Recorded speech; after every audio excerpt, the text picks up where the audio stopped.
पास paper solutions के ऊपर हमारा ये पार्ट बी होने जा रहा है। पार्ट ए में जो है वो हमने 37 क्वेश्चन सॉल्व किए थे, तो अगर आपने वो नहीं देखा तो पहले वो देख लें, और अगर आपने वो देख लिया है तो अब हम यहाँ पर जो वो 38 क्वेश्चन से स्टार्ट करते हैं। ठीक है, तो क्वेश्चन नंबर 38 पहले पढ़ लेते हैं, आपके पास भी आ रहा होगा। Jamal can type 20 page documents in 40 minutes, Saeed can type same in 30 minutes and Zaid can type it in 24 minutes. How much working together the time will it take to type the same document. अब देखो यहाँ पर data बनाते हैं, समझ आ जाएगा। Question number 38 में है कि भाई हमारे पास एक बंदा है जमाल, जो कि 20 पेजेस को 40 मिनट्स के अंदर टाइप कर रहा है। ठीक है, इसी तरह हमारे पास दूसरा बंदा है सईद, जो कि अगेन सेम 20 पेजेस को ही 30 मिनट्स के अंदर टाइप कर रहा है। फिर हमारे पास तीसरा बंदा है जायद, जो अगेन सेम 20 पेजेस को 24 मिनट्स के अंदर टाइप कर रहा है। पूछा ये जा रहा है कि भाई अगर ये तीनों मिलके साथ में जो है वो ये पेजेस टाइप करें तो कितने मिनट्स में जो है वो कर लेंगे। तो यहाँ पर सबसे पहले आप जो है वो रेट निकालो कि भाई जो जमाल है वो 1 मिनट के अंदर कितने पेजेस टाइप कर पा रहा है, सईद जो है वो 1 मिनट के अंदर कितने कर पा रहा है, जायद जो है वो कितने कर पा रहा है 1 मिनट के अंदर। तो रेट कैसे निकालोगे, सबसे पहले इसका निकाल लेते हैं। तो ये हो जाएगा 20/40, तो सिंपली इसको सोल्व करोगे तो यहाँ पे क्या हो जाएगा, ये हो जाएगा 1/2 पेजेस पर मिनट। इसका मतलब है 1 मिनट के अंदर ये 1/2 पेजेस जो है वो टाइप कर रहा है। ठीक है, इसी तरह यहाँ पे इसका रेट निकाल लेते हैं, तो ये हो जाएगा 20/30, तो ये कैंसिल हो गया। इसका मतलब है ये भाई जो है वो 2/3 पेजेस जो है वो पर मिनट के अंदर टाइप कर रहा है। इसका भी निकाल लेते हैं रेट, तो ये हो जाएगा 20/24, यहाँ पे 4 की टेबल लगा दें, 5 4 द 20 और 6 4 द 24। इसका मतलब है 5/6 पेजेस जो है वो ये वाला बंदा 1 मिनट के अंदर टाइप कर रहा है। अब हम चेक करते हैं कि भाई 1 मिनट के अंदर अगर ये तीनों साथ मिलके काम करें तो कितने पेजेस जो है वो टाइप करेंगे। तो इनको आपस में बस ऐड कर लोगे, तो 1/2 प्लस 2/3 प्लस 5/6, तो ये कितना हो जाएगा, 6 एलसीएम निकलेगी, इससे डिवाइड हो जाएगा तो 3 3 1 3 प्लस अगेन जो है वो 6 को 3 से डिवाइड करेंगे तो 2 2 2 द 4 हो जाएगा, प्लस ये कितना हो जाएगा 5। तो टोटल हमारे पास क्या आ रहा है 12, 3 और 4 7, 7 और 5 12, 12/6। इसका मतलब है कि भाई हमारे पास ये 2 पेजेस 1 मिनट के अंदर टाइप करेंगे अगर ये तीनों मिलके जो है वो बैठेंगे। ठीक है, तो यहाँ पे अगर हम जो है वो ये निकालें कि भाई 20 पेजेस जो है वो अब कितने मिनट्स के अंदर जो है वो टाइप होंगे जब ये तीनों साथ मिलके काम करेंगे, तो सिंपली अब आप जो है वो 2 से डिवाइड कर लोगे तो आपके पास रिजल्ट आ गया 10। इसका मतलब है 10 मिनट लगेंगे अगर ये तीनों साथ मिलके काम करें 20 पेजेस को टाइप कर। ओके, क्वेश्चन नंबर 39 में देखो, on the map 80 kilometre are represented by 5 centimetre if the distance between 2 cities on the map is 15 centimetre, find the actual distance between them. कहा जा रहा है कि भाई एक हमारे पास कोई भी मैप है, वहां पे जो है वो 5 सेंटीमीटर का मतलब होता है 80 किलोमीटर।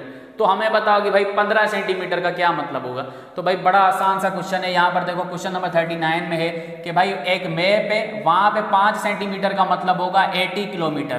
तो हमें बताओ कि भाई 15 सेंटीमीटर का क्या मतलब होगा। तो क्या हो जाएगा भाई 240 नहीं हो जाएगा।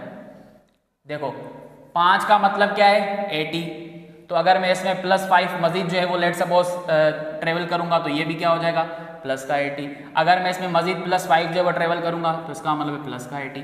तो ये टोटल कितना हो गया 15 और ये कितना हो जाएगा 240। सिंपल। या अगर आप यहाँ पे देखो ये थ्राइस हो रहा है ना, तो इसको भी थ्राइस कर दो। क्वेश्चन नंबर 40 को भी देख लेते हैं। 3 bells ring at intervals of 5, 10 and 15 minutes respectively. If these start at ringing at 8 AM, find the time when they will ring together again. अब जब भी इस तरह के सवाल पूछे जाए ना जिसमें आपकी जो मीनिंग बन रही हो वो कुछ इस तरह बन रही हो कि भाई कुछ जो है वो डिफरेंट इवेंट्स हैं, वो जो है वो एक पर्टिकुलर पॉइंट पे एक साथ जो है वो परफॉर्म हो रहे थे, उसके बाद वो अपने अपने टाइम के ऊपर जो है वो परफॉर्म हो रहे थे, एंड देन जो है वो हमसे पूछा जाए कि भाई कौन सा ऐसा पॉइंट होगा, कौन सा ऐसा टाइम होगा जहाँ पे ये तीनों अगेन इवेंट्स या चारों इवेंट्स जितने भी इवेंट्स हैं वो एक साथ परफॉर्म होंगे। तो ये उसी तरह का क्वेश्चन है। तो उस वाले केस में आप हमेशा क्या निकालोगे एलसीएम निकालोगे। ठीक है, अब यहाँ पर मैं डिटेल में नहीं बता रहा तो इसलिए इसको जल्दी से करते हैं। तो यहाँ पर सिंपली क्या करोगे 5, 10 और 15 की क्या करोगे एलसीएम निकालोगे।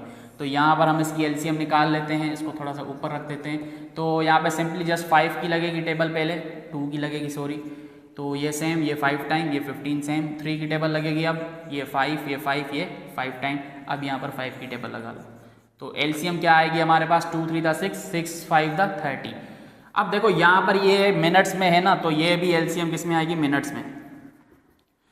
एक चीज यहाँ पे नोटिस करो, आपको कहा जा रहा है if these started ringing at 8 AM, मतलब कि 8 बजे जो है वो पहले साथ में रिंग कर रही थी, उसके बाद जो है वो पहली वाली 5 मिनट के बाद, दूसरी वाली 10 मिनट के बाद, तीसरी वाली जो है 15 मिनट के बाद, तो कब वो टाइम होगा जहाँ पे जो है वो ये फिर से एक साथ रिंग करेंगी। तो आप क्या कर दोगे, 8 में 30 मिनट्स का इजाफा कर दोगे। तो यहाँ पे पहले 8 बज रहे थे, 30 मिनट बाद ये फिर से जो है वो रिंग करेंगी साथ में, तो टोटल कितना टाइम हो जाएगा, 8:30।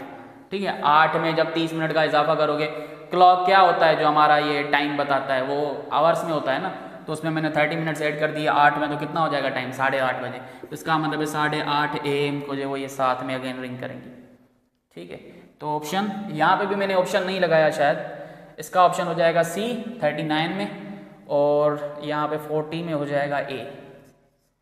अब इसके ऊपर भी एक छोटा सा कॉन्सेप्ट है, मैं वो वीडियो अब लगा नहीं रहा क्योंकि थोड़ा सा लंबा हो जाएगा वीडियो। ठीक है, कभी खुद जो है वो पढ़ लेना अगर कहीं से भी तैयारी कर रहे हो। क्वेश्चन नंबर 41 में देखो, highest common factor and the lowest common multiple of two numbers are 18 and 1782 respectively, one number is 162, find the other. अब देखो क्वेश्चन नंबर 41 है हमारे पास, कहा जा रहा है कि भाई HCF हमारे पास जो गिवन है वो है 18, LCM हमारे पास गिवन है वो है 1782, और एक नंबर भी गिवन है जिसको मैं A का नाम दे देता हूँ। ठीक है, 162, हमसे दूसरा नंबर पूछा जा रहा है। अब ये एक टॉपिक होता है जिसको हम कहते हैं relationship between LCM and HCF। ठीक है, तो उसका एक फार्मूला होता है, वो क्या होता है कि भाई HCF इंटू LCM बराबर होती है A इंटू B। यहाँ पर A क्या होगा, फर्स्ट नंबर, और B क्या होगा, सेकंड नंबर। कि भाई अगर आपके पास कोई भी दो नंबर्स हों, उनका प्रोडक्ट बराबर होता है उन दोनों के LCM और HCF के प्रोडक्ट के। ठीक है, और ये रिलेशन सिर्फ और सिर्फ दो नंबर्स के लिए वैलिड होता है। ठीक है, इससे ज्यादा के लिए वैलिड नहीं होता। तो यहाँ पर आप सिंपली क्या करोगे, HCF की जगह 18, LCM हमारे पास गिवन है 1782, एक नंबर भी गिवन है जिसको हम 162 मान लेते हैं, और दूसरा नंबर पूछा जा रहा है। तो बस आप रीअरेंज करो तो B बराबर हो जाएगा 18 मल्टीप्लाई बाय 1782 डिवाइडेड बाय 162। तो टेबल लगाओ, यहाँ पर सबसे पहले 2 की टेबल लगाते हैं, 9 टू द 18, 8 टू द 16 और 1 यहाँ पे लगेगा, तो 81 आ गया। 9 1 द 9, 9 9 द 81। अब यहाँ पर 9 की टेबल लग जाएगी, 9 1 द 9, 8 9 द 9, ठीक है, 1 9 द 9, और यहाँ पे बचेगा 8 8 यहाँ पे चला जाएगा तो कितना बचेगा, 9 9 द 81, फिर यहाँ पे जो है वो 7 बचेगा, तो 8 9 द 72। तो इसका मतलब है दूसरा नंबर क्या है, 198। तो अगर आप जो है वो इस रिलेशन को वेरीफाई भी करना चाहते हो ना, तो आपके पास एक नंबर तो 162 है और दूसरा हमारे पास क्या आ गया 198। तो इनकी आप LCM भी निकालना तो यही वाली आएगी, और इनकी अगर आप HCF निकालोगे तो यही वाली आएगी। क्वेश्चन नंबर 42 में देखिए, given that set A is equal to set of all even integers from 2 to 20। हमारे पास एक सेट गिवन है जिसका नाम A है, और उसके अंदर कौन कौन से एलिमेंट्स हैं, इवन इंटीजर्स हैं हमारे पास 2 से लेकर 20 तक। ओके, और हमारे पास दूसरा सेट है B जिसमें हमारे पास एलिमेंट्स हैं 10 12 14 16 और 18। What is the complement of set B within the universal set A। हमें जो है वो B सेट का कॉम्प्लीमेंट चाहिए, और हमारे पास यहाँ पर कॉम्प्लीमेंट निकालने के लिए जो यूनिवर्सल सेट दिया गया है वो सेट A दिया गया है। ठीक है, तो इसका मतलब है ये जो हमारे पास A सेट होगा, क्वेश्चन नंबर 42 है हमारे पास। ठीक है, तो A सेट में हमारे पास कौन कौन से नंबर्स हैं, 2 से लेकर 20 तक जो इवन हो, तो इसका मतलब है 2 भी शामिल होगा यहाँ पर, 4 6 8 10, और हमारे पास क्या होगा 12 14 16 18 एंड देन 20। ठीक है, और हमारे पास दूसरा सेट क्या है B, वो हमारे पास है जी 10 12 14 16 और जस्ट 18। हमें जो है वो B कॉम्प्लीमेंट चाहिए। अब देखो B कॉम्प्लीमेंट का मतलब क्या होता है कि यूनिवर्सल में से B को माइनस कर दो, सबट्रैक्ट कर दो। तो कैसे करेंगे, सिंपली जो भी हमारे पास कॉमन एलिमेंट्स होंगे उनको माइनस कर देंगे, खत्म कर देंगे, एंड देन जो भी हमारे पास यूनिवर्सल सेट में बचेंगे वो हम यहाँ पर फाइनल रिजल्ट में रखेंगे। तो यहीं पे कर देते हैं। अब देखो यहाँ पे ही मैं कर देता हूँ इसको, ये हो गया माइनस, यहाँ से आप इसको क्या लिख दो, B कॉम्प्लीमेंट। ठीक है, तो यहाँ पे देखो 10 12 14 16 18 जो है वो कैंसिल होंगे, 10 12 14 16 18 कैंसिल। सिंपली हमारे पास B कॉम्प्लीमेंट क्या आ जाएगा, 2 4 6 8 और 20। तो हमारे पास करेक्ट ऑप्शन क्या हो जाएगा, 2 4 6 8 और 20 के ऑप्शन के हिसाब से A। तो 42 का A ऑप्शन करेक्ट हो जाएगा। क्वेश्चन नंबर 43 में देखो, if an airplane travels 4000 kilometre in 8 hours, its average speed is 500 km per hour. Similarly, if it travels 42,000 km in 20 hours, what is its average speed? अब देखो simply यहाँ पर जो है वो कभी कभी आपको हिंट भी दी जाती है कि भाई अगर लेट सपोज आपको जो है वो फार्मूला समझ में नहीं आ रहा या आपको जो है वो रिलेशन समझ में नहीं आ रहा कि मुझे क्या डिवाइड करना है, क्या मल्टीप्लाई करना है, तो आपको एक हिंट भी दी जाती है। कैसे? जैसे यहाँ पर देखो, आपको यहाँ पर पहले जो सेंटेंस में लिखा हुआ है वो ये लिखा हुआ है कि भाई अगर आपके पास डिस्टेंस जो है वो 4000 किलोमीटर हो, ठीक है, और टाइम जो है वो हमारे पास 8 आवर्स है, तो हमारे पास एवरेज स्पीड क्या आ रही है? हमारे पास एवरेज स्पीड आ रही है 500 किलोमीटर पर आवर। तो हमें बताओ, अगर डिस्टेंस हम आपको 42,000 किलोमीटर दे दें और टाइम हम आपको 20 आवर्स दे दें, तो हमें बताओ एवरेज स्पीड क्या होगी। अब देखो, काफ़ी बच्चों को तो पता ही होगा कि भाई स्पीड का फार्मूला होता है डिस्टेंस अपान में टाइम, ये आपने फिजिक्स में पढ़ा होगा, या सिंपली इस वाले रिलेशन से भी देख सकते हो, S is equal to V into t. फिर यहाँ पर आपको दो क्वांटिटीज गिवन होती हैं, तीसरी अननोन होती है, वो आप फाइंड कर सकते हो। जैसे यहाँ पर देखो, डिस्टेंस गिवन है, आपके पास टाइम भी गिवन है, सिंपली मैंने इसको रीअरेंज किया, मैंने स्पीड के लिए जो है इसको रखा, तो यहाँ पर आप आसानी से इसी में पुट करोगे, आपके पास आंसर आ जाएगा। लेकिन लेट सपोज अगर किसी बच्चे को ये वाला फार्मूला याद नहीं आ रहा, या जो है वो कुछ डिफरेंट फॉर्म में आपके सामने क्वेश्चन आ रहा है इस तरह का ही, तो यहाँ पर ये आपको हिंट दे रहे होते हैं कि भाई जब आपके पास डिस्टेंस जो है वो 4000 किलोमीटर है और टाइम जो है वो 8 घंटे है, तो हमारे पास स्पीड क्या आ रही है? 500 किलोमीटर पर आ रही है। तो वहां पे आप सोच सकते हो कि भाई ये 500 कैसे आया? 4000 के साथ मैंने ऐसा क्या किया, या 8 के साथ मैंने ऐसा क्या किया कि मेरे पास क्या आ गया? 500 आ गया। तो यहाँ से मुझे अंदाजा हो रहा है कि भाई जब इसने जो है वो डिस्टेंस को टाइम से डिवाइड किया है तो हमारे पास 500 आ रहा है वाकई में। तो यहाँ पर आप जो है वो इस तरह के हिंट्स को यूज करके अपना कॉमन सेंस यूज कर सकते हो, या तो फार्मूला डायरेक्ट याद आ रहा है तो आप वहाँ भी कर सकते हो, ठीक है। तो अब देखो यहाँ पे मैं क्या करूँगा, स्पीड के लिए डिस्टेंस को डिवाइड कर दूंगा टाइम से। तो डिस्टेंस क्या है? 42,000 किलोमीटर, और हमारे पास टाइम क्या है? 20 आवर्स।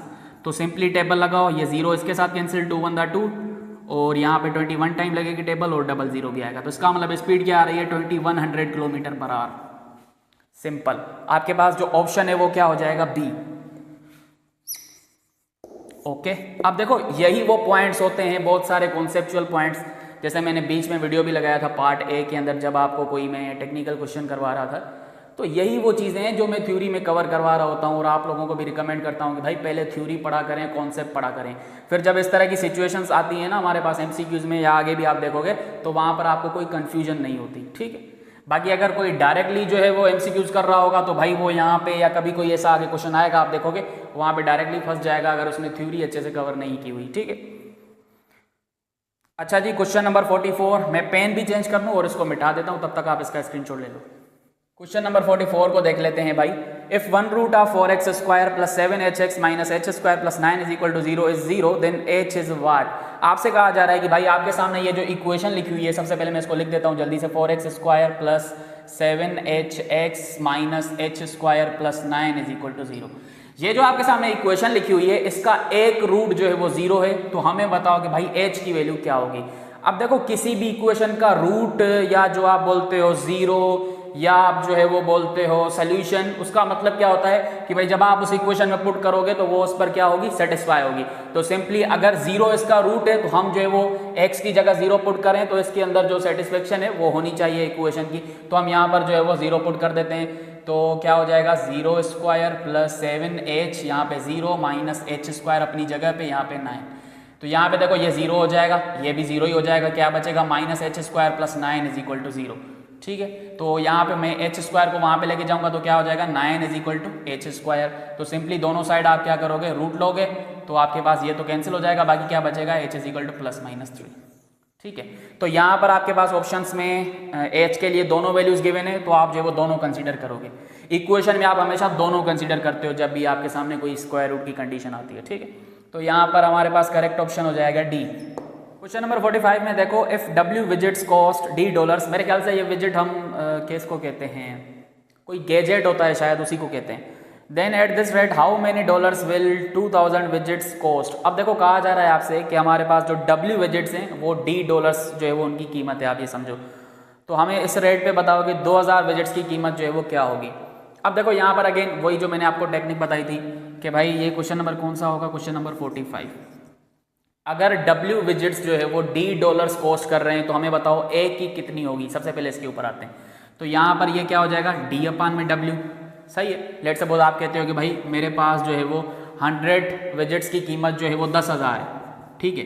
तो सबसे पहले आप क्या करते हो, एक की निकालते हो तो कैसे निकालोगे कि भाई जितनी भी कॉस्ट पड़ी है उसको जो है वो डिवाइड कर देते हैं जितने भी हमारे पास विजिट्स होंगे। तो मैंने भी वही किया ना, कॉस्ट हमें $D पड़ी है तो मैंने D को न्यूमरेटर में रखा और जो भी आइटम की हम निकाल रहे हैं उसको मैंने डिनोमिनेटर में रखा। तो ये किसकी आ गई, एक की आ गई। हमसे पूछी जा रही है 2000 के लिए, तो सिंपली इसके साथ 2000 मल्टीप्लाई कर दोगे ना तो क्या हो जाएगा 2000 D/W। तो ये हमारे पास ऑप्शन हो जाएगा ए। इसका मैंने जो वो पार्ट लगाया भी था पिछले वाले पार्ट में, ठीक है, जो मैंने अपनी थ्योरी में कवर करवाया हुआ है बच्चों को। क्वेश्चन नंबर हमारे पास आ जाता है 46, जिसमें हमसे कहा जा रहा है find the area of the right angle triangle whose base is 12 centimetre and hypotenuse is 13 centimetre. अब देखो एरिया ऑफ जो राइट एंगल ट्रायंगल होता है वो बराबर होता है 1/2 बेस इंटू हाइट। यहाँ पर हमारे पास जो है वो हाइट नहीं गिवन, हाइपोटेन्यूज और बेस गिवन है, तो हम हाइट निकाल सकते हैं। बेसिकली आप उसको परपेंडिकुलर भी बोल सकते हो। तो मुझे ये पहले मिटाना पड़ेगा, इसको मिटा देते हैं। ये थोड़ा सा आपको पहले एक इन्फॉर्मेशन निकालनी है, आपको पहले हाइट निकालनी होगी, फिर जाके आप जो है वो एरिया ऑफ ट्रायंगल वाले फार्मूले में पुट करोगे, राइट एंगल ट्रायंगल वाले।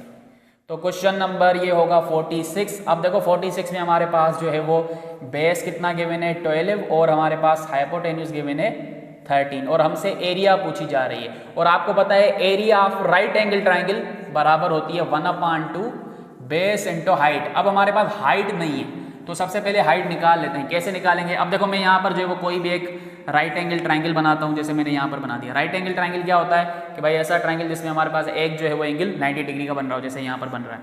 तो ये हमारा क्या हो जाएगा, बेस हो जाएगा, ये हमारा हाइपोटेन्यूज हो जाएगा और ये हमारा परपेंडिकुलर हो जाएगा, या आप इसको हाइट भी बोल सकते हो, ठीक है। अच्छा ये भी इन्फॉर्मेशन दे दूं कि जो हमारी ट्रायंगल की लॉन्गेस्ट साइड होती है वो ये हाइपोटेन्यूज होती है, ठीक है। इससे रिलेटेड भी सवाल पूछा जाता है। तो यहाँ पर देखो हम जब भी जो है वो एक साइड निकालना चाहते हैं राइट एंगल ट्रायंगल के अंदर, तो कौन सा जो है वो थ्योरम यूज करते हैं, पाइथागोरस थ्योरम। इसको ऐसे लिख दो, जो कि बराबर होता है hypotenuse square is equal to base square plus perpendicular square, ठीक है। तो हम परपेंडिकुलर निकालेंगे तो हमारे पास इस साइड की वैल्यू हो जाएगी, मतलब कि हाइट की आ जाएगी। तो हाइपोटेन्यूज गिवन है जो कि 13 है, 13 का स्क्वायर 169 होता है। इसी तरह बेस का स्क्वायर क्या हो जाएगा 12, इसका मतलब है 144 प्लस पी स्क्वायर, ठीक है। तो ये अगर आप यहाँ पे लेके आओगे 44 को तो ये हो जाएगा कुछ इस तरह। यहाँ पे आप जो है उसको माइनस करो, कितना बचेगा, मेरे ख्याल से 25 ही बचेगा और यहाँ पर ये आ गया। तो इसका मतलब है अब आप जो वो दोनों साइड रूट लोगे तो इसका मतलब है परपेंडिकुलर की वैल्यू क्या आ गई 5 आ गई। तो हमारे पास हाइट क्या है 5 सेंटीमीटर है, ठीक है। तो देखो हमने जो है वो हाइट निकाली, अब इसको मिटा देते हैं। हाइट भी हमारे पास जो है वो 5 आ गई है। अब आप सिंपली इसमें पुट करोगे area is equal to 1/2 base की वैल्यू 12 और हाइट की वैल्यू 5। तो क्या हो जाएगा 2 1 2 6 2 12, इसका मतलब है 6 5 30। तो एरिया हमारे पास क्या आ रही है 30 आ रही है, ठीक है। तो हमारे पास करेक्ट ऑप्शन क्या हो जाएगा ए, ओके। उसके बाद हमारे पास है which is the smallest number among following that is perfectly divisible by 8 12 and 30। अब देखो जब भी इस तरह का क्वेश्चन आ जाए ना, वहां पर एक कीवर्ड होता है, जैसे यहां पर लिखा हुआ है स्मॉलेस्ट, ठीक है। तो जब भी इस तरह के क्वेश्चन में, ये क्वेश्चन नंबर कौन सा है 47, जब भी इस तरह के क्वेश्चन में वर्ड स्मॉलेस्ट यूज हो रहा हो या मिनिमम यूज हो रहा हो, जिसमें आप जो है वो कुछ नंबर्स को एग्जैक्टली डिविजिबल जो है वो करना चाहते हो, ठीक है, तो आप ये वाले क्वेश्चन में ये वाले कीवर्ड्स देखोगे, उसमें अगर मिनिमम आ रहा है, स्मॉलेस्ट आ रहा है, या जो है वो लोएस्ट आ रहा है, या जो है वो हम एक और भी वर्ड देख रहे होते हैं। स्मॉलेस्ट तो हो गया, और हमारे पास क्या होता है लिटिल वर्ड भी मैंने देखा हुआ है, ठीक है। वैसे कम ही आता है लेकिन मैंने एक जगह देखा था किसी क्लास 2 या 3 के बुक में, ठीक है। तो इस तरह के जब भी हमारे पास वर्ड्स आ रहे हो इस तरह के प्रॉब्लम्स में, तो वहां पर आप क्या निकालते हो एलसीएम निकालते हो, ठीक है, लीस्ट कॉमन मल्टीपल, ठीक है। इसी तरह अगर इसी जगह पे हमारे पास लार्जेस्ट आ जाए, लॉन्गेस्ट आ जाए, हमारे पास जो है वो मैक्सिमम आ जाए, हमारे पास जो है वो ग्रेटेस्ट आ जाए, ठीक है, इसी तरह हमारे पास लार्ज आ जाए, तो आप क्या यूज करोगे HCF, ठीक है। तो यहां पर क्वेश्चन को आप दोबारा पढ़ते हैं, which is the smallest number among the following that is perfectly divisible by 8 12 and 30। तो यहां पर हम क्या निकालेंगे LCM निकालेंगे, ठीक है। तो अब इसको मिटा देते हैं, हम यहां पर LCM निकालते हैं। किसकी निकालनी है, हमारे पास 8 12 और हमारे पास क्या है 30। तो हम यहाँ पे LCM निकाल लेते हैं। पहले 2 की टेबल लगेगी 4 टाइम, यहाँ पे 6 टाइम, यहाँ पर 15 टाइम, अगेन 2 की टेबल, यहाँ पे 2 टाइम्स, यहाँ पे 3 टाइम्स, यहाँ पर 15 सेम, अगेन 2 की टेबल 1 टाइम, ये सेम, यहाँ पे 3 की टेबल लगाओ तो ये 1 ये 1 ये 5 टाइम, अब यहाँ पे 5 की टेबल लगाओ। तो अब ये क्या हो जाएंगे, ये सारे प्राइम फैक्टर्स मल्टीप्लाई होंगे, तो ये हो जाएगा 2 to the 4 4 to the 8 और 8 5 इधर कितना होता है 40 और 3 40 120। तो इसका मतलब है 120 वो नंबर हमारे पास सबसे लीस्ट है जिसको जो वो ये तीनों नंबर एग्जैक्टली डिवाइड कर रहे होंगे। ठीक है, डिवाइस नहीं डिवाइड। ओके, अब आपके पास 48 क्वेश्चन वही आ रहा है जो मैंने बताया था अभी इसी पार्ट के अंदर शुरू में कि भाई जब भी आपके पास कुछ डिफरेंट इवेंट्स जो है वो परफॉर्म हो रहे हो और आपसे पूछा जाए कि भाई कब वो पॉइंट आएगा, कब वो टाइम आएगा जहाँ पे ये तीनों एक साथ परफॉर्म होंगे, तो वहाँ पे हमेशा क्या निकालते हैं, एलसीएम निकालते हैं। ठीक है, तो यहाँ पर आपके पास 48 में ये जो क्वेश्चन लिखा हुआ है, at the gym Irfan swims every 6th day, runs every 4th day and cycles every 16th day. If he did all 3 activities today, in how many days will he do all 3 activities again on the same day? तो यहाँ पर आप देखो 6, 4 और 16 की LCM निकालोगे। यहीं पे कर लेते हैं। एक तो पेन काम नहीं कर रहा, ये वाला देख लो, फिर मैं पेन अगेन चेंज कर लूँ। भाई पता नहीं क्यों जब भी एमसीक्यू सॉल्व करवाता हूँ वहाँ पे जो है वो इंक खत्म हो जाती है। तो यहाँ पे कौन कौन से नंबर्स हैं 48 में, देखो हमारे पास 6 है, 4 है और हमारे पास 16 है। इनकी हमें एलसीएम निकालनी है। इसको थोड़ा सा ऊपर बना दो। ठीक है, ये क्वेश्चन 48। तो यहाँ पे 2 की पहले टेबल लगाएंगे 3 टाइम, 2 टाइम, 8 टाइम, फिर 2 की टेबल 1 टाइम, 4 टाइम, फिर 2 की टेबल 2 टाइम। ठीक है, फिर यहाँ पर अगेन 2 की टेबल 1 टाइम और फिर यहाँ पे 3 की टेबल। तो हमारे पास एलसीएम जो है वो आ चुकी है। अब आप जो इन प्राइम फैक्टर्स को मल्टीप्लाई करो, 2 to the 4, 4 to the 8, 8 to the 16 और 3 16 कितना होता है 48। तो हमारे पास क्या हो जाएगा आंसर, सी हो जाएगा इसमें। क्वेश्चन नंबर 49 देख लो। क्वेश्चन नंबर 49 में है, it is given that 1 knot is equal to 1.852 kilometre per hour, then what is speed of 2 knot in terms of metre per hour. अब देखो आपसे कहा जा रहा है कि भाई 1 knot बराबर होता है, ये मेरे ख्याल से स्पीड का यूनिट होता है। ठीक है, ये किसके बराबर है 1.852 किलोमीटर पर आवर। तो हमें बताओ 2 नोट्स की स्पीड क्या होगी, लेकिन यहाँ पे हमें मीटर पर आवर में चाहिए। ठीक है, तो इसको मतलब कि हमें मीटर में भी कन्वर्ट करना पड़ेगा। अब देखो यहाँ पर 1 के लिए ये है तो 2 के लिए क्या करना पड़ेगा, 2 से मल्टीप्लाई करना पड़ेगा। तो 2 मल्टीप्लाई बाय 1.852 किलोमीटर को मीटर में करना है। तो 1 किलोमीटर में कितने मीटर्स होते हैं, 1000 होते हैं। तो 1000 से कर दो मीटर और पर आवर आप सेम रखो। तो सिंपली अब मल्टीप्लाई ही करना है। तो सबसे पहले अगर हम इसको 2 से मल्टीप्लाई करें तो क्या हो जाएगा, 2 to the 4, 2 5 the 10, 1 ऊपर चला जाएगा तो 2 8 the 16 और 1 17, 1 ऊपर 2 1 the 2 और ये 3। इसका मतलब है 3.704 इंटू 1000 करना है। ठीक है, तो सिंपली हम ऐसे भी कर सकते हैं। अगर हम इस पॉइंट को यहाँ पे शिफ्ट करें तो क्या हो जाएगा 3704। मैंने 3 दफ़ा राइट साइड शिफ्ट किया है तो 10⁻³ हो जाएगी। 1000 को हम 10⁻³ लिख सकते हैं मीटर पर आवर। तो ये आपस में कैंसिल हो गया। अब हमारे पास क्या बचेगा 3704 मीटर पर आवर। तो यहाँ पे हमारे पास ऑप्शन अगर आप देखो तो वो गिवन है 3704 जो कि ऑप्शन ए हो जाएगा। ओके, तो इसका भी आप जो है वो स्क्रीनशॉट देख लो। क्वेश्चन नंबर 50 को भी देख लो। The diameter of a round table cover is 2.1 metre long, how many metres of lace will be required to put a lace around it. और यहाँ पे ये आपको फार्मूला भी खुद बता रहे हैं कि भाई सरकमफेरेंस ऑफ सर्किल बराबर होता है pi into diameter of the cover. तो सिंपली पाई से जो वो डायामीटर ऑफ द कवर को मल्टीप्लाई कर दो, आपके पास आंसर आ जाएगा। और ये बेसिकली पूछ क्या रहे हैं, सरकमफेरेंस ऑफ सर्किल ही पूछ रहे हैं। ठीक है, तो यहाँ पर देखो आपको जो है वो पता है ये कौन सा क्वेश्चन है 50 कि भाई सरकमफेरेंस ऑफ सर्किल बराबर होता है 2πr के। ठीक है, और आपको ये भी पता है कि डायामीटर बराबर होता है 2r के। तो इन्होंने आपको फार्मूला बना के ऐसे दिया हुआ है कि भाई पाई और यहाँ पर 2r की जगह इन्होंने d रख दिया। सही है, मतलब कि डायामीटर। तो आप सिंपली ऐसे डायरेक्टली पुट कर सकते हो। पाई की वैल्यू क्या होती है 3.14 और डायामीटर कितना गिवन है हमारे पास 2.1। अब ये 2 डेसिमल को मल्टीप्लाई करने हैं। सही है, तो यहाँ पे अगर हम खुद भी मल्टीप्लाई करना चाहें तो क्या हो जाएगा, ये हो जाएगा। अगर हम यहाँ पे करें ताकि बच्चों को समझ आए कि भाई अगर इस तरह की मैथ आ रही तो हमें खुद करनी है, इसमें कोई शर्म वाली बात नहीं है। आप जो है वो डेसिमल्स को मल्टीप्लाई कर रहे हो तो ये जो हो जाएगा 2 4 the 8, ये हो जाएगा 2 1 the 2 और 2 3 the 6। यहाँ पे ये कितना हो जाएगा 4 9 5 और 6। तो अब ये कितने पॉइंट नंबर्स के बाद आएगा, ये आएगा 3 के बाद। इसका मतलब है 6.594 आ रही है। तो यहाँ पर अप्रोक्सीमेटली 6.6 आंसर आ जाएगा। तो बी 50 वाले क्वेश्चन में क्या हो जाएगा सी। ठीक है, ये मिला मत देना भाई। अच्छा जी, 50 क्वेश्चंस हो गए। अब हम यहाँ पर 51 के ऊपर आते हैं। तो मैं इसको मिटा देता हूँ। सबसे पहले ये हमने मिटा दिया।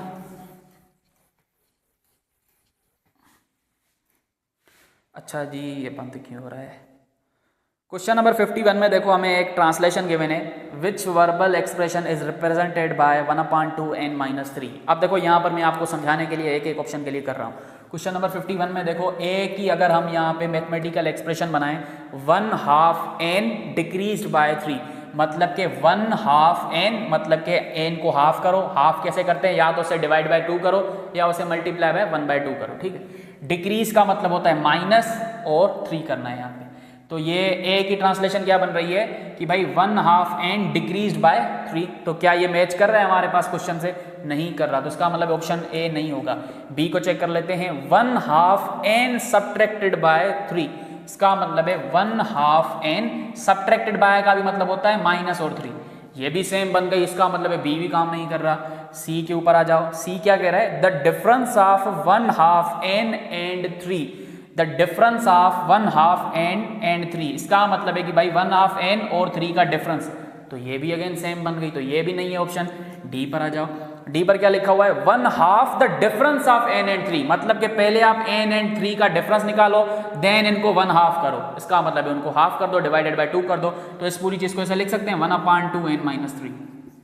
तो हमारे पास करेक्ट ऑप्शन क्या बन गया, डी बन गया। सही है। अगर आप यहाँ पे देखो क्वेश्चन नंबर 52, तो ये भी आसान है। हमारे पास क्या है, अ क्यूब्स लेंथ इज 9 इंचेस।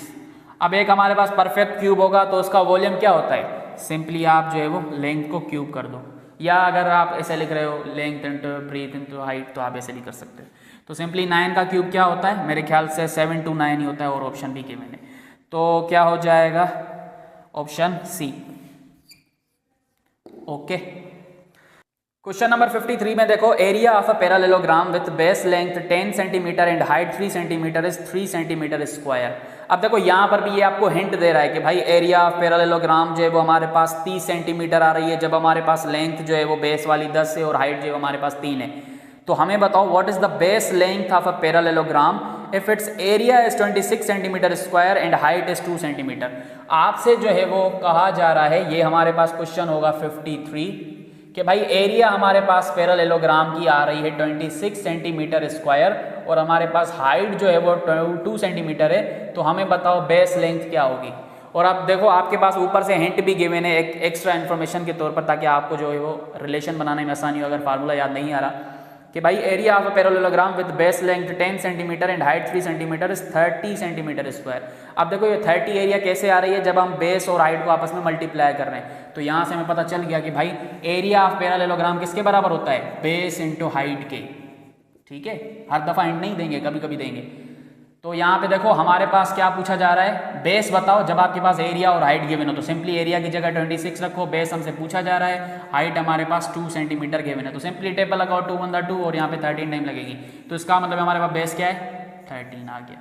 तो करेक्ट ऑप्शन बी हो जाएगा।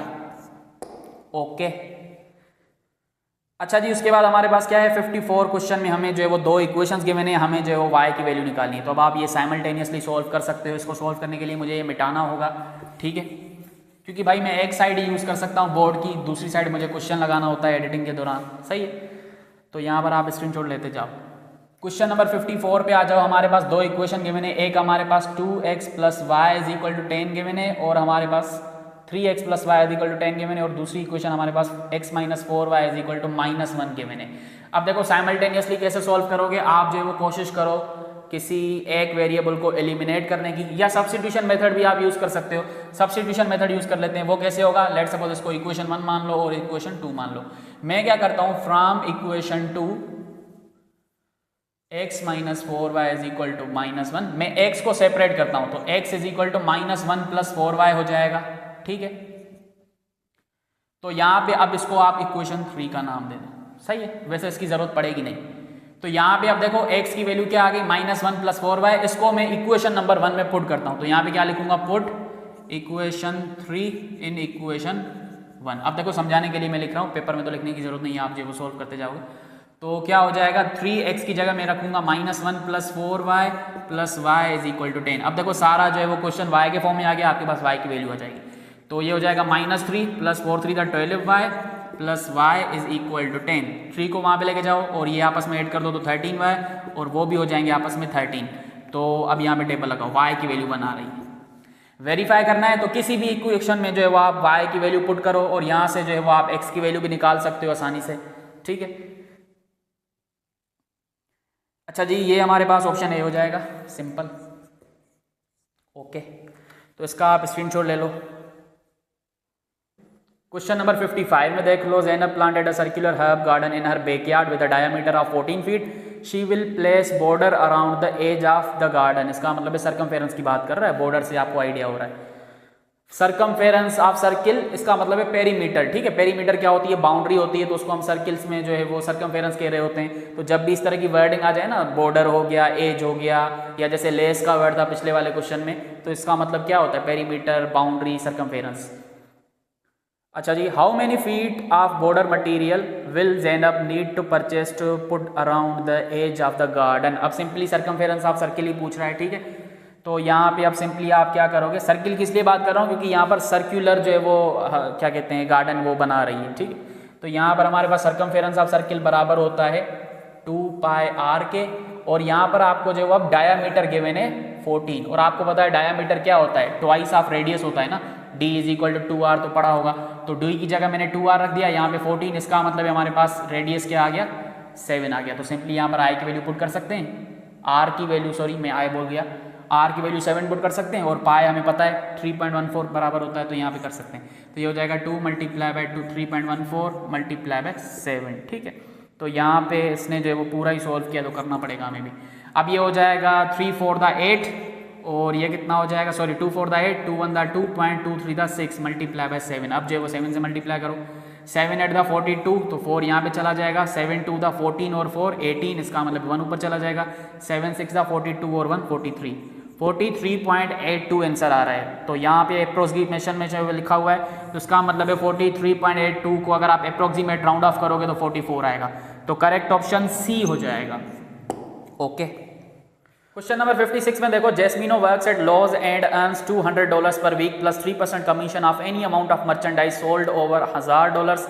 If she sold $1862 worth of merchandise this week, how much will her total gross pay be. अब देखो, इसको मैं एक दफ़ा फिर से पढ़ लूँ ताकि जो मुझे भी समझ आ जाए। देखो, सबसे पहले तो जो जेस्मिनो है वो एक लड़की है, ठीक है। शी और हर जो है वो आइडेंटिफाई कर रहे हैं कि ये एक लड़की है। इसको मैं एक कहानी में आपको बता देता हूँ तो आपको समझ आ जाएगा। देखो, कहा ये जा रहा है कि भाई जेस्मिनो जो है वो कोई एक लड़की है जो किसी कंपनी में काम करती है, किसी फैक्ट्री में काम करती है। अब ये जो मर्चेंडाइज लिखा हुआ है ना, मर्चेंडाइज का मतलब होता है सामान, प्रोडक्ट्स, ठीक है, इस तरह। तो ये जिस कंपनी में काम करती है, जिस फैक्ट्री में काम करती है, उसकी वहाँ पे जो वीकली सैलरी है वो है हमारे पास $200, ठीक है।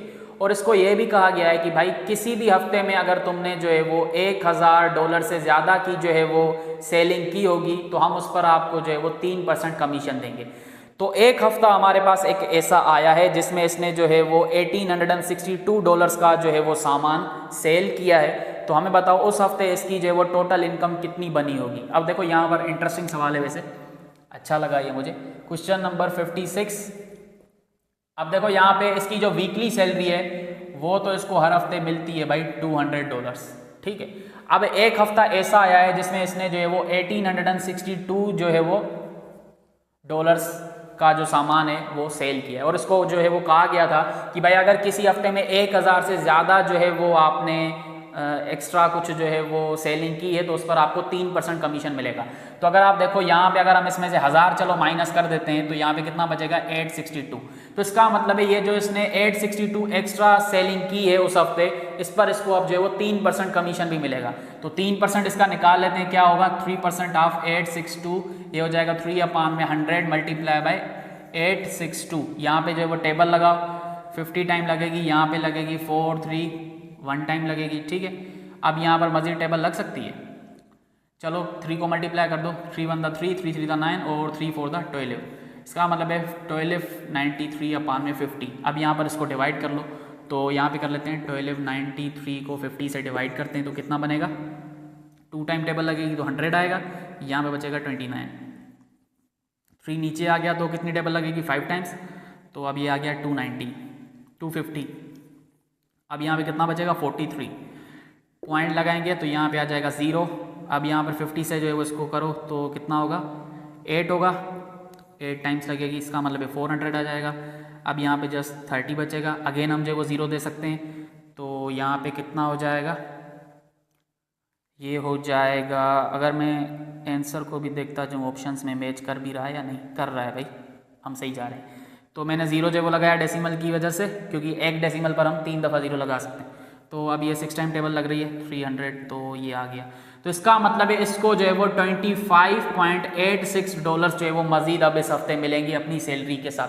तो टोटल इसकी कितनी इनकम बनेगी उस हफ्ते, भाई 200 तो इसको मिलती है, अब जो है वो इस पर एक्स्ट्रा कमीशन के भी मिल गए 25.86, तो इसका मतलब है कितना बनेगा, ये बनेगा 225.86।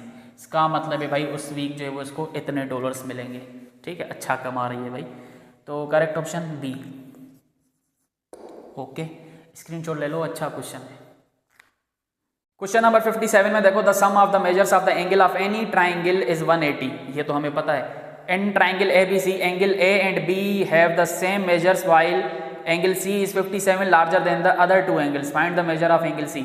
आपसे कहा जा रहा है कि भाई हमारे पास जो ट्राइंगल के तीनों वर्टाइसेस का सम होता है, एंगल्स का सम होता है, वो 180 होता है। ठीक है, क्वेश्चन नंबर 57।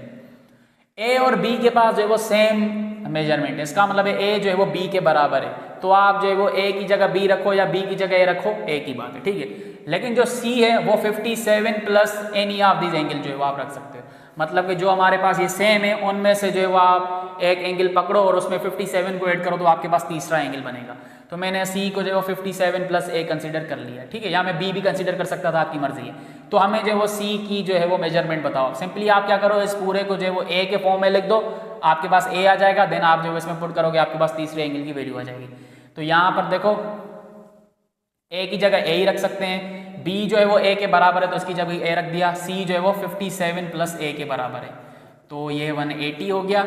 यहाँ पे ये हो जाएगा 3a और यहाँ पे 57 को वहाँ पे शिफ्ट करो तो कितना हो जाएगा, 3a इज इक्वल टू, यहाँ पे ये कितना बचेगा 143, कितना बचेगा भाई, ये बचेगा 180 में से 57 बचेगा 3 और यहाँ पे बचेगा 2, 123 बचेगा, सॉरी। तो यहाँ पे a की वैल्यू क्या आएगी 123 अपान में 3, टेबल लगाओ, 3 1 3, 4 3 12 4 1, इसका मतलब है a की वैल्यू क्या आ गई 41 डिग्री। तो इसका मतलब है जो पहली एंगल है वो 41 डिग्री है, दूसरी भी 41 होगी क्योंकि दोनों सेम है। c कैसे आएगी, इसमें हमें 57 ऐड कर देना है, तो कितना हो जाएगा, ये हो जाएगा 98। तो c भाई हमारे पास 98 डिग्री थी, तो हमारे पास करेक्ट ऑप्शन b हो जाएगा 57। ठीक है, और अगर आप इन तीनों को ऐड करो तो आपके पास सम आ जाएगा 180। ठीक है, इसका मतलब हमने सही फाइंड किया है। क्वेश्चन नंबर 58 में देखो, which lines do not intersect with each other. भाई पैरेलल लाइन्स की डेफिनेशन यही होती है, ऐसी लाइन्स जो कभी जो है वो इंटरसेक्ट ना करें, तो उसको हम क्या बोलते हैं, पैरेलल लाइन्स बोलते हैं। इसका ऑप्शन क्या हो जाएगा 58 में हो जाएगा सी। इस तरह के क्वेश्चन होने चाहिए ना। क्वेश्चन नंबर 59 में देखो, the distance between town A and town B is 213 miles, Ron drove at an average speed of 58 miles per hour, which of the following is a reasonable amount of time for Ron to drive from town A to town B.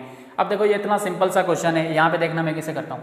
59 आपको जो वो distance दिया गया है 213 miles और जो है वो आपको स्पीड भी दी गई है, वो क्या गिवन है आपके पास 58 माइल्स पर आवर। आपसे जो है वो टाइम पूछा जा रहा है। अब बच्चों को लग रहा था कि भाई यहाँ पे जो वो लिखा हुआ है रीजनेबल अमाउंट ऑफ टाइम, मतलब कि कुछ अप्रोक्सीमेशन ही आएगी, ऐसा नहीं है। जो पूछा जा रहा है आप अपने हिसाब से करते जाओ। अब देखो आपको पता है डिस्टेंस बराबर होता है स्पीड इंटू टाइम। ठीक है, हमें क्या चाहिए, टाइम चाहिए, तो टाइम किसके बराबर हो जाएगा, डिस्टेंस अपान में स्पीड, तो पुट कर देते हैं। टाइम बराबर हो जाएगा 213, एस बेसिकली डिस्टेंस को शो करता है और हमारे पास स्पीड क्या है 58। आपके पास आंसर आ गया। ठीक है, अब यहाँ पर देखो ऑप्शन में तो ऐसी कोई चीज़ नजर ही नहीं आ रही।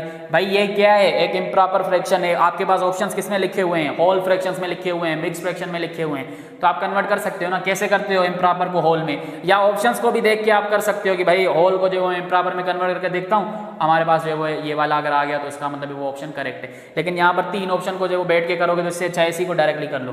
तो ये हो जाएगा 213 को हम डिवाइड करेंगे 58 से, तो टेबल कितनी लगेगी, 3 8 24 होता है ना, तो यहाँ पे 3 टाइम्स टेबल लगेगी, 3 8 24, इसका मतलब है 3 5 15 और 7, यहाँ पे ये 174 के बराबर आ जाएगा। तो माइनस करते हैं, ये कितना हो जाएगा, 13 में से 4 जाएगा तो कितना बचेगा 9, यहाँ पे बचेगा 0 और 2 जो है वो 0 को 1 दे देगा, तो 10 में से 7 गया 3, यहाँ पे जो वो जस्ट 39 बचेगा। ठीक है, अब आप जो वो होल में कैसे कन्वर्ट करते हो, ये जो आपके पास क्वोशंट आया वो आपका होल रहेगा और जो आपके पास रिमाइंडर आ गया वो फ्रैक्शन का न्यूमरेटर बन जाएगा और ये डिवाइजर हमारा डिनोमिनेटर बन जाएगा।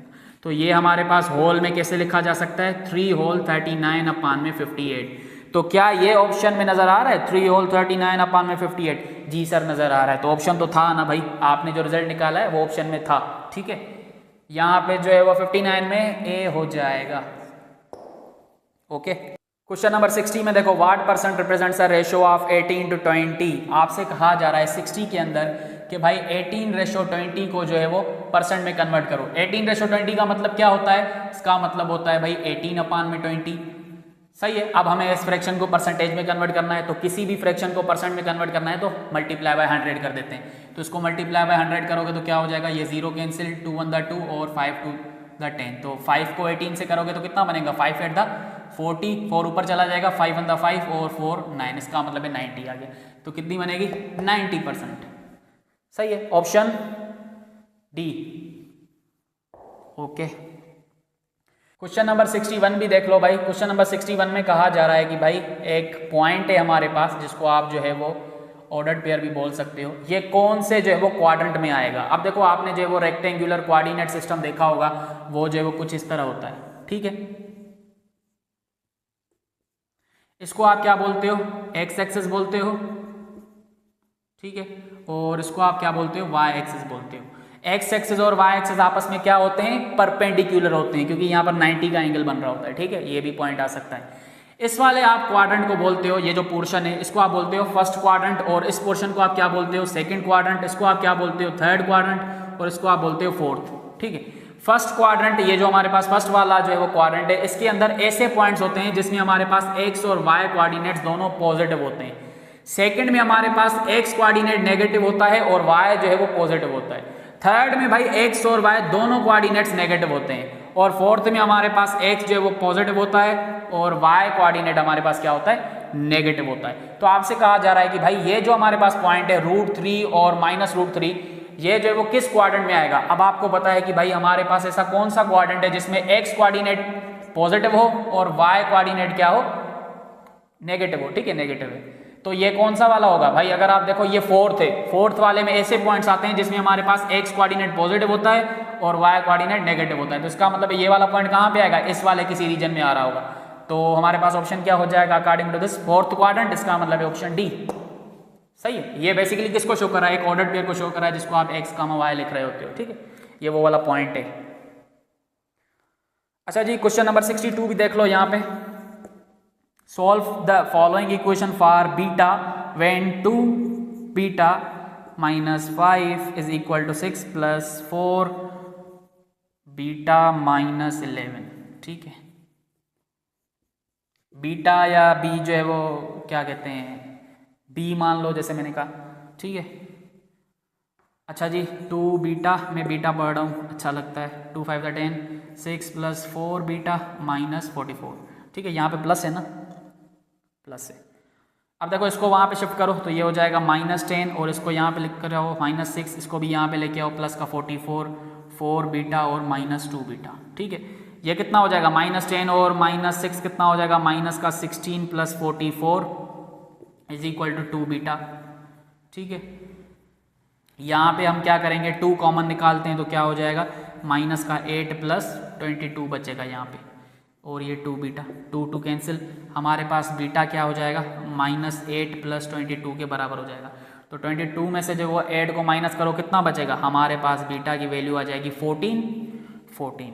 तो रिजल्ट क्या हो जाएगा, बी। और अगर वेरीफाई करना है तो इस इक्वेशन में बी की जगह 14 पुट करके देख लेना, आपके पास जो है वो इक्वेशन ये सेटिस्फाई हो जाएगी। ठीक है, इसका स्क्रीनशॉट ले लो। क्वेश्चन नंबर 63 में देखो, form the quadratic equation in t whose roots are 2 ± √11। अब देखो ये भी एक अच्छा पॉइंट होने जा रहा है। ठीक है, तो क्या है रिजल्ट हमारे पास रूट्स का, 2 ± √11। आपसे कहा जा रहा है कि भाई आपके सामने ये जो ऑप्शंस में 4 इक्वेशंस लिखी हुई हैं, हमें बताओ किस इक्वेशन के जो रूट्स हैं वो ये वाले आएंगे, 2 ± √11। मतलब कि उसका एक रूट जो है वो 2 + √11 आए और दूसरा जो है वो 2 - √11 आए। ठीक है, क्वाड्रेटिक इक्वेशन है तो इसका मतलब 2 ही आएंगे। अब यहाँ पे देखो आप जो है वो बैठ के एक एक करोगे, आपके पास एक तो जो है वो इतना टाइम नहीं है, दूसरा आप बैठ के जो है इस क्वेश्चन के लिए ए को भी सॉल्व करो और देखो कि भाई उसके ये वाले रूट्स आ रहे हैं या नहीं आ रहे हैं, फिर बी को देखो, फिर सी को सॉल्व करो, फिर डी को करो, तो भाई बड़ा टाइम लगेगा। इसके लिए सिंपल सा तरीका है कि भाई अगर आपके पास दो रूट्स गिवन है और आपको फाइंड करना है कि भाई ये दो रूट्स किस क्वाड्रेटिक इक्वेशन के हैं, तो आप अपनी क्वाड्रेटिक इक्वेशन बना सकते हो। कैसे भाई? सिंपल सा फंडा है, वो क्या है? X square minus sum of roots x, ठीक है, plus product of roots simple is equal to 0। आपके पास क्वाड्रेटिक इक्वेशन बन जाएगी अगर आपके पास जो वो दो रूट्स उस इक्वेशन के हैं, ठीक है। किसी भी क्वाड्रेटिक इक्वेशन के आपके पास दो रूट्स गिवन है और आपको जो वो क्वाड्रेटिक इक्वेशन बनानी है कि भाई ये किस क्वाड्रेटिक इक्वेशन के रूट्स हैं, तो सिंपल ये वाला फंडा लगाओगे, ठीक है। फंडा फार्मूला कुछ भी कह लो। फिर सम ऑफ रूट्स का मतलब क्या है कि भाई जो रूट्स गिवन है उनको जो वो सम कर दो। प्रोडक्ट ऑफ रूट्स का मतलब क्या है कि भाई जो रूट्स गिवन है उनका प्रोडक्ट निकाल लो। तो सबसे पहले इनका सम निकाल लेते हैं। तो सम ऑफ रूट्स इसका क्या आएगा भाई? ये आएगा 2 प्लस रूट 11 और प्लस 2 माइनस रूट 11, ठीक है। एक रूट ये था, दूसरा ये था, मैंने उनको सम कर दिया। तो क्या बनेगा? 4, ये आपस में कैंसिल। इसका मतलब है सम ऑफ रूट्स क्या आ गया? 4। प्रोडक्ट ऑफ रूट्स निकाल लो ना भाई, क्या हो जाएगा?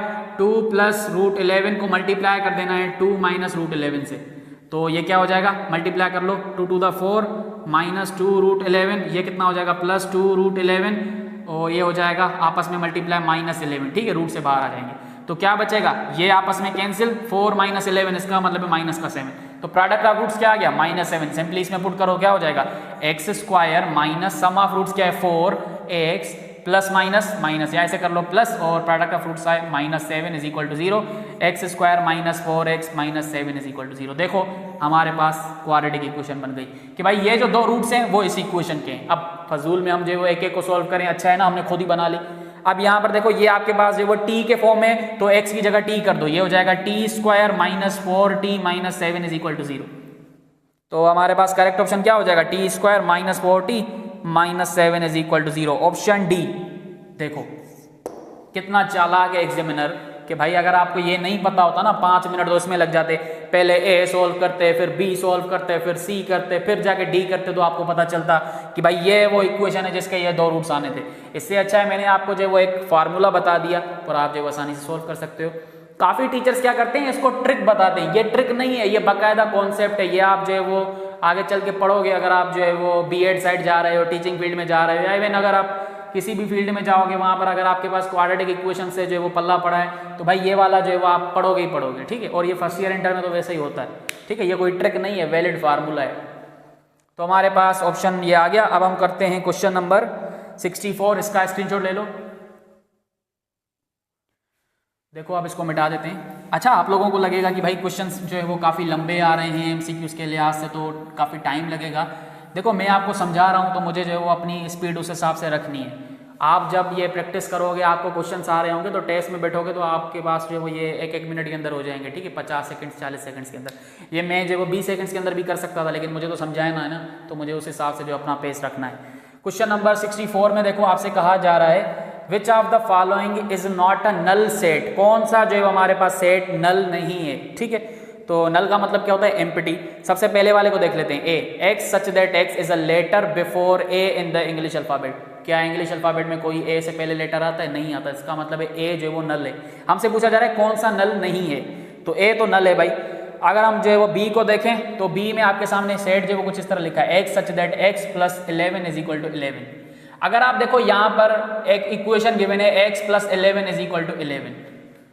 अगर आप यहाँ पर देखो, जब भी इस तरह का आपके पास सेट गिवन हो ना, तो इसका मतलब है वो आपसे ऐसी वैल्यूज पूछ रहा है जो इस इक्वेशन को सेटिस्फाई कर रही हो। तो अगर आप देखो यहाँ पर अगर हम 0 रखेंगे तो क्या हो जाएगा? 0 प्लस 11 इज इक्वल टू 11। इसका मतलब है ये 0 पर सेटिस्फाई हो रही है, तो इसके अंदर एक एलिमेंट 0 तो मौजूद है ही है, और अगर आप -0 करना चाहो तो वो भी आ जाएगा। तो इसका मतलब है ये वो सेट है जो कि नल नहीं है। तो ऑप्शन बी हमारा जो है वो करेक्ट हो जाएगा कि भाई ये वाला सेट जो है वो नल नहीं है, इसके अंदर कुछ एलिमेंट्स हैं। और अगर आप सी को देखो तो सी में लिखा हुआ है x such that x is less than 10 and greater than 11। क्या कोई ऐसा नंबर है जो 10 से छोटा हो और जो है वो 11 से बड़ा हो? ऐसा कोई नंबर है ही नहीं भाई। इसका मतलब है ये सेट भी नल है, एम्प्टी है। और अगर आप देखो डी में x such that x is real number and x square is -1। आपसे कहा जा रहा है कि भाई कोई ऐसा रियल नंबर है जिसको हम स्क्वायर करें तो हमारे पास रिजल्ट जो है वो -1 आना चाहिए। नहीं भाई, ऐसा कोई रियल नंबर है ही नहीं, एग्जिस्ट ही नहीं करता जिसको हम स्क्वायर करें तो रिजल्ट में जो है वो -1 आ जाए, क्योंकि किसी भी नंबर को आप स्क्वायर करते हो तो वो पॉजिटिव हो जाता है। तो यहाँ पर ये भी हमारे पास क्या हो जाएगा? नल हो जाएगा, एम्प्टी हो जाएगा। तो करेक्ट ऑप्शन क्या था? ऑप्शन बी, जो कि हमारे पास कुछ एलिमेंट्स दे रहा था अपने सेट के अंदर। क्वेश्चन नंबर 65 में आ जाओ भाई। आपके सामने दो सेट्स गिवन है ई और एफ, और आपसे कहा जा रहा है कि भाई ई माइनस एफ फाइंड करो। तो इसका मतलब है सबसे पहले ई वाला सेट रखते हैं 1 2 3 4 5, और यहाँ पे माइनस करेंगे एफ वाले सेट को 2 4 6 8। अगेन जब भी हम जो वो सेट्स के अंदर डिफरेंस निकालते हैं तो सबसे पहले आप देखोगे कौन से एलिमेंट्स कॉमन है, तो उनको आप जो वो कैंसिल आउट करो। अब जो सिर्फ और सिर्फ पहले सेट के अंदर बचेंगे वही रखेंगे, दूसरे के भले जो वो बचे ना बचे, हमें जस्ट पहले वाले को देखना होता है डिफरेंस के अंदर। तो क्या बचेगा 1 3 और 5, ठीक है। तो हमारे पास करेक्ट ऑप्शन क्या हो जाएगा बी, ओके। और अगर यहीं पे ये कहता कि भाई एफ माइनस ई करो, इस तरह कहता, तो पहले आप जो ये वाला सेट रखते 2 4 6 8, एंड देन जो आप ये वाला सेट रखते 1 2 3 4 और ये 5। तो अब आप सेम वाले लेट सपोज माइनस करोगे तो क्या हो जाएगा 2 4 आपस में कैंसिल। अब यहाँ पर हमारे पास आंसर क्या बचेगा 6 और 8, क्योंकि आपके पास डिफरेंस में हमेशा वही जो है वो फाइनल रिजल्ट बचता है जो कि पहले सेट में रिमेनिंग रहते हो। तो यहाँ पे एफ माइनस ई का रिजल्ट ये है, जबकि पूछा क्या जा रहा है ई माइनस एफ, जिसका रिजल्ट ये है। तो यहाँ पे ये याद रखना डिफरेंस के अंदर कभी भी ये प्रॉपर्टी कम्यूटेटिव वाली सेटिस्फाई नहीं करती सेट्स के अंदर, ठीक है, कभी भी जो है वो सेटिस्फाई नहीं करेंगे। हाँ तब करेगी जब आपके पास दोनों सेट्स जो है वो सेम है, इक्वल है, ठीक है। ये कुछ एक्स्ट्रा नॉलेज है जो कि आपको पता होनी चाहिए। इसका स्क्रीनशॉट ले लो। आगे बढ़ते हैं भाई। यार आई होप आप लोगों को चीज़ें समझ आ रही हो, ऐसा ना हो कि बस जो है वो आप क्वेश्चंस को रट्टा लगा के बैठो कि भाई इस तरह आ गया तो बस मैं कर लूँगा। मेरा काम है आप लोगों का माइंडसेट बनाना कि भाई इस तरह की सिचुएशन में ऐसे होता है, और मैं कुछ आपको एक्स्ट्रा नॉलेज दे रहा हूँ तो आई होप आपको वो टफ नहीं लग रही होगी, जो है वो आपको इंटरेस्टिंग लग रही होगी कि भाई चलो इसके साथ ये भी हमें मिल गया। क्वेश्चन नंबर 66 में देखो कहा जा रहा है if the ordered pairs x plus 1 comma 2 and 6 comma 7 minus x are equal then the value of x must be what। अब देखो दो ordered pairs equal तभी होते हैं जब उनके जो corresponding coordinates हैं वो हमारे पास सेम हो। मतलब कि लेट सपोज आपके पास कोई भी दो पॉइंट्स हैं जिनको आप ordered pair बोलते हो, ये तभी सेम होंगे जब ये आपस में जो वो सेम हो, कि भाई x x वाली के साथ जो है वो सेम होनी चाहिए, y y वैल्यू के साथ सेम होना चाहिए। जैसे यहाँ पर है ये हो गया 2 कामा 3, ये तभी बराबर होगा जब हमारे पास x भी 2 हो और y भी 3 हो, ये कभी भी इसके बराबर नहीं होगा, ठीक है, क्योंकि ये ऑर्डर्ड पेयर्स है, इसका नाम ही जो है वो ऑर्डर्ड पेयर है। इसका मतलब ऑर्डर तो मैटर करेगा ना यहाँ पर, जैसे सेट्स में होता है, सेट्स में ऑर्डर मैटर नहीं करता। आप ये वाला सेट ऐसे लिखो या ऐसे लिखो कोई फर्क नहीं पड़ता, ये दोनों इक्वल है।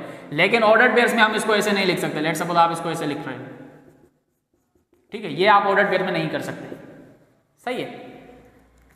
सेट्स के अंदर ऑर्डर मैटर नहीं करता, ऑर्डर पेयर में करता है। तो दो ऑर्डर पेयर्स तभी बराबर होते हैं जब उनके करस्पॉन्डिंग वाले जो कोऑर्डिनेट्स हैं वो आपस में इक्वल हो। तो आपसे कहा जा रहा है कि भाई हमारे पास दो जो है वो ऑर्डर पेयर्स हैं, x प्लस 1 कामा 2 एक है और दूसरा क्या है 6 कामा 7 माइनस x, ये दोनों इक्वल हैं। तो हमें बताओ x की वैल्यू क्या होगी। अगर भाई ये दोनों इक्वल हैं तो इसका मतलब है हम इसको इसके साथ इक्वेट करवा सकते हैं और इसको जो है इसके साथ इक्वेट करवाते हैं। तो ये x plus 1 is equal to 6 के साथ इक्वेट हो जाएगा और 2 जो है वो 7 माइनस x के साथ इक्वेट हो जाएगा। तो x की वैल्यू निकालो तो क्या हो जाएगी, x is equal to 6 minus 1 और ये हो जाएगा 2, इसको यहाँ पे लेके आओ minus 7 is equal to minus x, ये हो जाएगा x इज इक्वल टू 5। यहाँ से क्या आ रही है हमारे पास x की वैल्यू 5 ही आ रही है। तो इसका मतलब हमारे पास ऑप्शन ए क्या हो जाएगा, बी हो जाएगा, जो कि ऑप्शन है 5। इस तरह का भी सवाल पूछा जाता है, ठीक है। उसके बाद है the sum of 20 observations is 500, the mean is what. अब देखो आपको पता है क्वेश्चन नंबर 67 यहाँ पे करते हैं कि भाई जो हमारे पास एवरेज होती है या जिसको हम मीन कहते हैं उसका फार्मूला क्या होता है कि भाई आपको जो है वो सम रखना होता है जितने भी आपके पास नंबर्स हैं ऑब्जर्वेशंस हैं और डिवाइड करना होता है नंबर के साथ कि नंबर ऑफ ऑब्जर्वेशन के लो। तो सम हमारे पास गिवन है जो कि है 500 और नंबर भी गिवन है जो कि है 20। तो सिंपली इसको जब डिवाइड करो तो आपके पास रिजल्ट क्या आएगा 25। इसका मतलब है आपके पास मीन क्या बन रहा है 25, जो कि करेक्ट ऑप्शन क्या हो जाएगा सी हो जाएगा, ठीक है। तो आप जो है वो इसका भी स्क्रीनशॉट ले लो। क्वेश्चन नंबर 68 में देखो if the variance of 20 observations is 25 then its standard deviation is what. अब देखो यहाँ पे मैं आपको 2 पॉइंट्स लिखवा देता हूँ। क्वेश्चन नंबर 68 की बात करते हैं।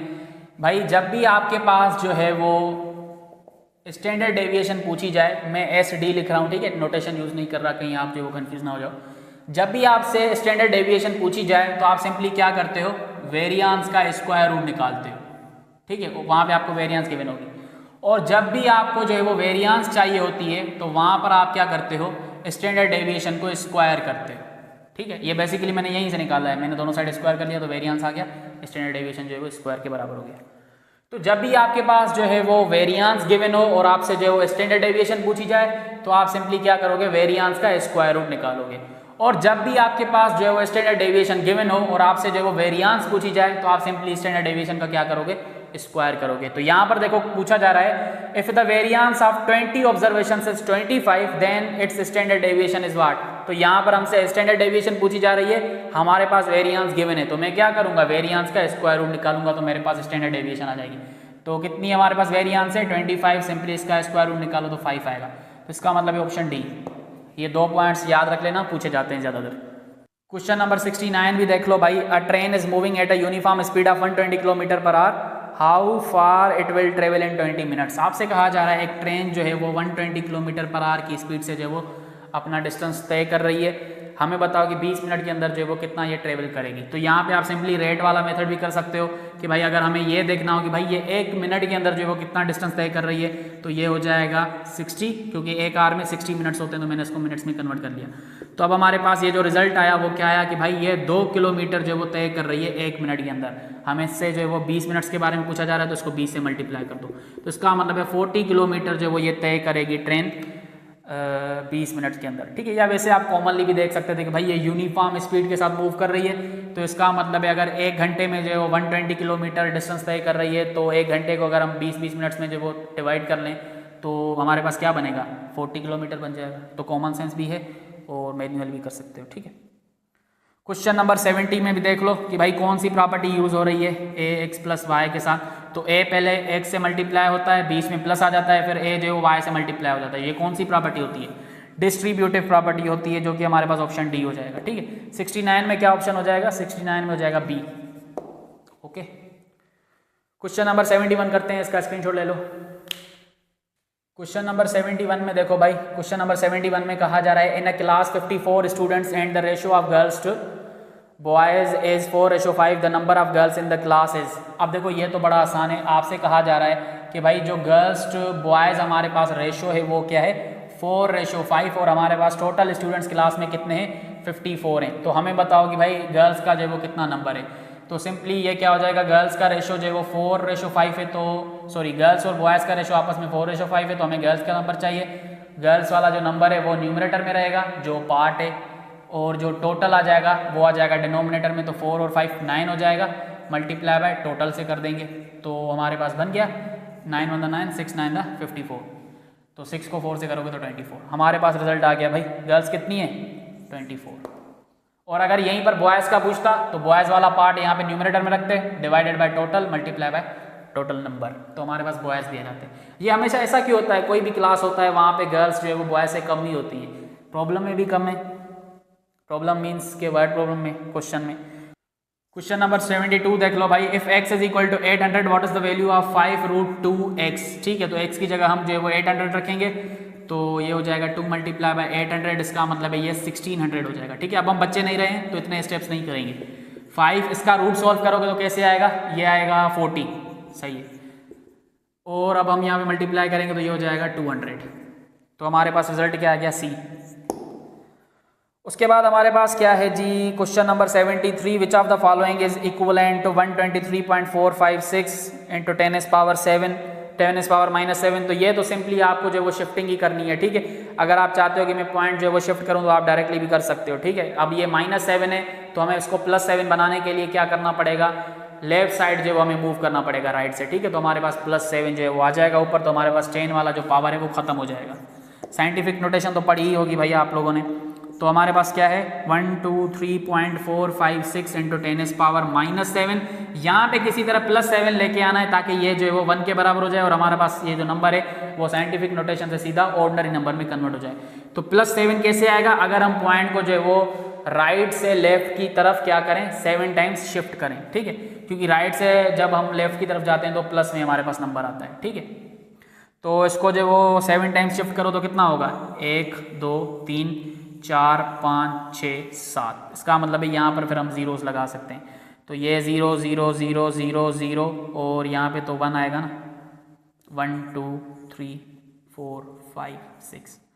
तो कितना बनेगा, यहाँ पे पॉइंट आ गया 2 4 6 7। ये तो ज़्यादा हो रहा है, 1 2 3 4 5 6 7, इसका मतलब हमें 4 जीरोस चाहिए होंगे, यहाँ पे आएगा पॉइंट। तो हमारे पास फाइनल रिजल्ट क्या बनेगा 0.0, ये अब जो है वो कितने दफ़ा देने, 4 दफ़ा, ठीक है ना। ये बनेगा भाई ऑर्डिनरी नंबर। और अगर आप इसको वापस से इस पॉइंट को यहाँ तक शिफ्ट करोगे तो कितना बनेगा 2 4 6 7, इसका मतलब 10⁻⁻7 आ सकता है वापस। तो करेक्ट ऑप्शन कितना हो जाएगा, 4 दफ़ा जीरोस वाले कौन से ऑप्शन में है भाई, सी हो जाएगा, ठीक है। इसको संभल के करना, कहीं जीरोस की वजह से अपना ऑप्शन भी जो वो गलत ना कर बैठो। चलें जी, अब हमारे पास क्या है क्वेश्चन नंबर 74 भी यहीं पे समझ लो, ठीक है, यहीं पे समझ लेते हैं। 74 में है which operation will change the value of any non zero number. अब देखो हम कोई भी नॉन जीरो नंबर जो है वो कंसीडर करते हैं, 74 है ना, लेट सपोज मैंने 3 कंसीडर किया, तो कहा जा रहा है कि भाई कौन सा ऑपरेशन जो है वो इस वैल्यू को चेंज कर देगा। ऑप्शन देखो, एडिंग जीरो, अगर हम इसमें जीरो ऐड करें तो ये चेंज होगा, नहीं होगा। अगर हम जो है वो मल्टीप्लाइंग बाय जीरो से इसको मल्टीप्लाई कर दें तो वैल्यू चेंज हो जाएगी, जीरो हो जाएगी, ठीक है। किसी भी नंबर को जीरो से मल्टीप्लाई करते हैं जीरो हो जाता है। तो इसका मतलब है कि भाई अगर हमने जो है वो किसी नॉन जीरो के साथ जीरो को मल्टीप्लाई कर दिया तो वैल्यू चेंज हो जाएगी। और अगर आप सी और डी में भी देखो तो मल्टीप्लाइंग बाय 1, इसके साथ 1 से मल्टीप्लाई करें तो कोई असर नहीं पड़ेगा, चेंज नहीं होगी वैल्यू। डिवाइडेड बाय 1 करें तब भी जो इस पर कोई असर नहीं पड़ेगा, चेंज नहीं होगी। तो इसका मतलब ऑप्शन बी ही हमारे पास करेक्ट हो जाएगा। 75 में देखो which is an irrational number, तो हमारे पास कौन सा जो है एक इर्रेशनल नंबर है। यहाँ पर अगर आप ऑप्शन ए और बी में देखो तो इसमें आप कंफ्यूज हो सकते हो कि भाई कौन सा जो है रेशनल है। जब भी आपके पास स्क्वायर रूट के अंदर कोई परफेक्ट स्क्वायर नंबर आ जाए तो वो हमारा रेशनल होता है, ठीक है। तो उसको हम सोल्व कर सकते हैं। तो ये तो हमारा रेशनल ही है। ऑप्शन बी हमारे पास जो है वो इर्रेशनल है, जो कि √2 है। तो 75 में भी हमारे पास बी हो जाएगा, ठीक है। अब ये आप जो है स्क्रीनशॉट ले लो तो मैं इसको मिटा दूँ। क्वेश्चन नंबर 76 में देखो आपसे कहा जा रहा है कि भाई x² + y² की वैल्यू फाइंड करो जब हमारे पास x + y 5 के बराबर है और xy जो है वो 3 के बराबर है। अब सिंपली देखो मैं यहाँ पे ये वाली आइडेंटिटी यूज़ करता हूँ, यहाँ पे मैं दोनों साइड स्क्वायरिंग करूँगा तो क्या हो जाएगा, इसको मैं a + b होल स्क्वायर वाले फार्मूले से ओपन करता हूँ, x² + y प्लस, चलो ऐसे कर लो, 2xy + y² = 25 हो जाएगा। xy की वैल्यू गिवन है ना 3, x² + 2xy की जगह 3 रखो प्लस y² = 25। तो x² + y² 2 3 दा 6 को वहाँ पे शिफ्ट करो तो 25 - 6, तो x² + y² ही हमें चाहिए था, उसकी वैल्यू क्या आ रही है 19। तो ऑप्शन क्या हो जाएगा, बी हो जाएगा। उसके बाद है क्वेश्चन नंबर 77। अब देखो 77 में क्या करना है हमारे पास, the polynomial 7x² - 12x + 5 can also be written in the factored form as. अब हमें इसको जो है फैक्टर फॉर्म में लिखना है, मतलब कि मिडिल टर्म ब्रेक करना है, तो वो तो आपको आता होगा भाई, 7x² - 12x + 5।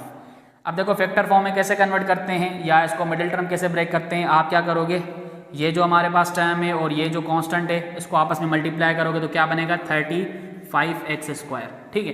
अब आप इसको जो है वो एलसीएम निकाल के इस नंबर की एलसीएम निकालोगे, कुछ इस तरह ब्रेक करोगे कि भाई आप जो है वो दो फैक्टर्स इसके निकालो, कुछ भी कोई भी, उन दोनों को हम जब मल्टीप्लाई करें तो हमारे पास रिजल्ट क्या बने, ये वाला नंबर बने।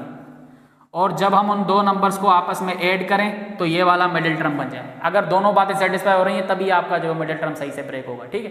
तो यहाँ पे अगर हम जो है वो इसकी एलसीएम निकालें तो 5 और 7 से ब्रेक हो सकता है। अगर आप यहाँ पे देखो 7x² - 5x और अच्छा यहाँ पे -7x चलो कर लेते हैं ताकि कॉमन भी निकल जाए ना, और -5x + 5। अगर आप देखो दोनों को ऐड करने पर -12x आ रहा है और दोनों को मल्टीप्लाई करने पर 35x² आ रहा है, तो इसका मतलब हमने सही ब्रेक किया। तो यहाँ पे ये क्या हो जाएगा, 7x कॉमन निकलेगा, बाकी बचेगा यहाँ पर x - 1, यहाँ से -5 कॉमन निकलेगा, यहाँ पे बचेगा x - 1, तो x - 1 और क्या बचेगा यहाँ पे 7x - 5। तो इसका मतलब इसके फैक्टर फॉर्म क्या आएंगे, x - 1 और 7x - 5। तो हमारे पास करेक्ट ऑप्शन क्या है, x - 1 7x - 5। तो ये हो जाएगा ऑप्शन बी 77 में बी।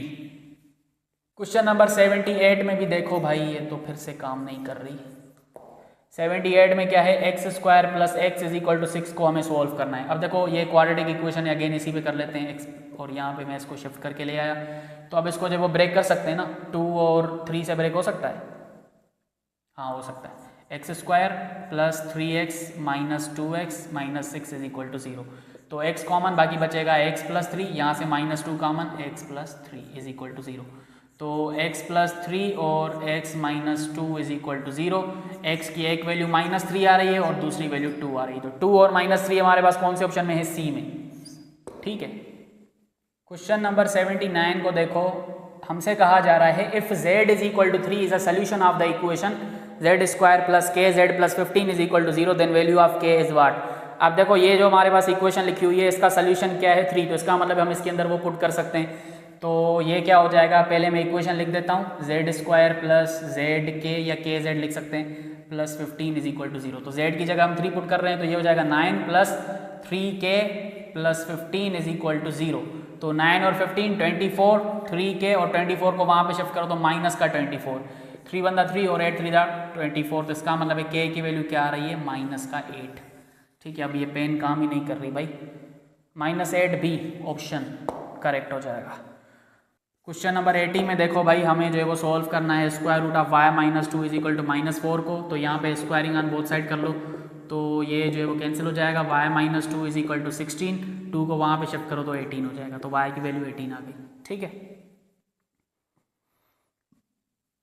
डी करेक्ट हो जाएगा। क्वेश्चन नंबर 81 में देख लो, आपसे कहा जा रहा है x square minus 1 is equal to 8 जो है वो कौन सी इक्वेशन है? भाई ये हमारी क्वाड्रेटिक इक्वेशन है, जो कि ऑप्शन बी हो जाएगा। ऐसी इक्वेशन जिसकी डिग्री 2 हो उसको हम क्या बोलते हैं? क्वाड्रेटिक इक्वेशन बोलते हैं। और डिग्री क्या होती है? Highest power of variable. अगर आप देखो यहाँ पे एक ही वेरिएबल x है और उसकी पावर क्या है? 2 है, तो हमारे पास क्वाड्रेटिक इक्वेशन ये हो जाएगी।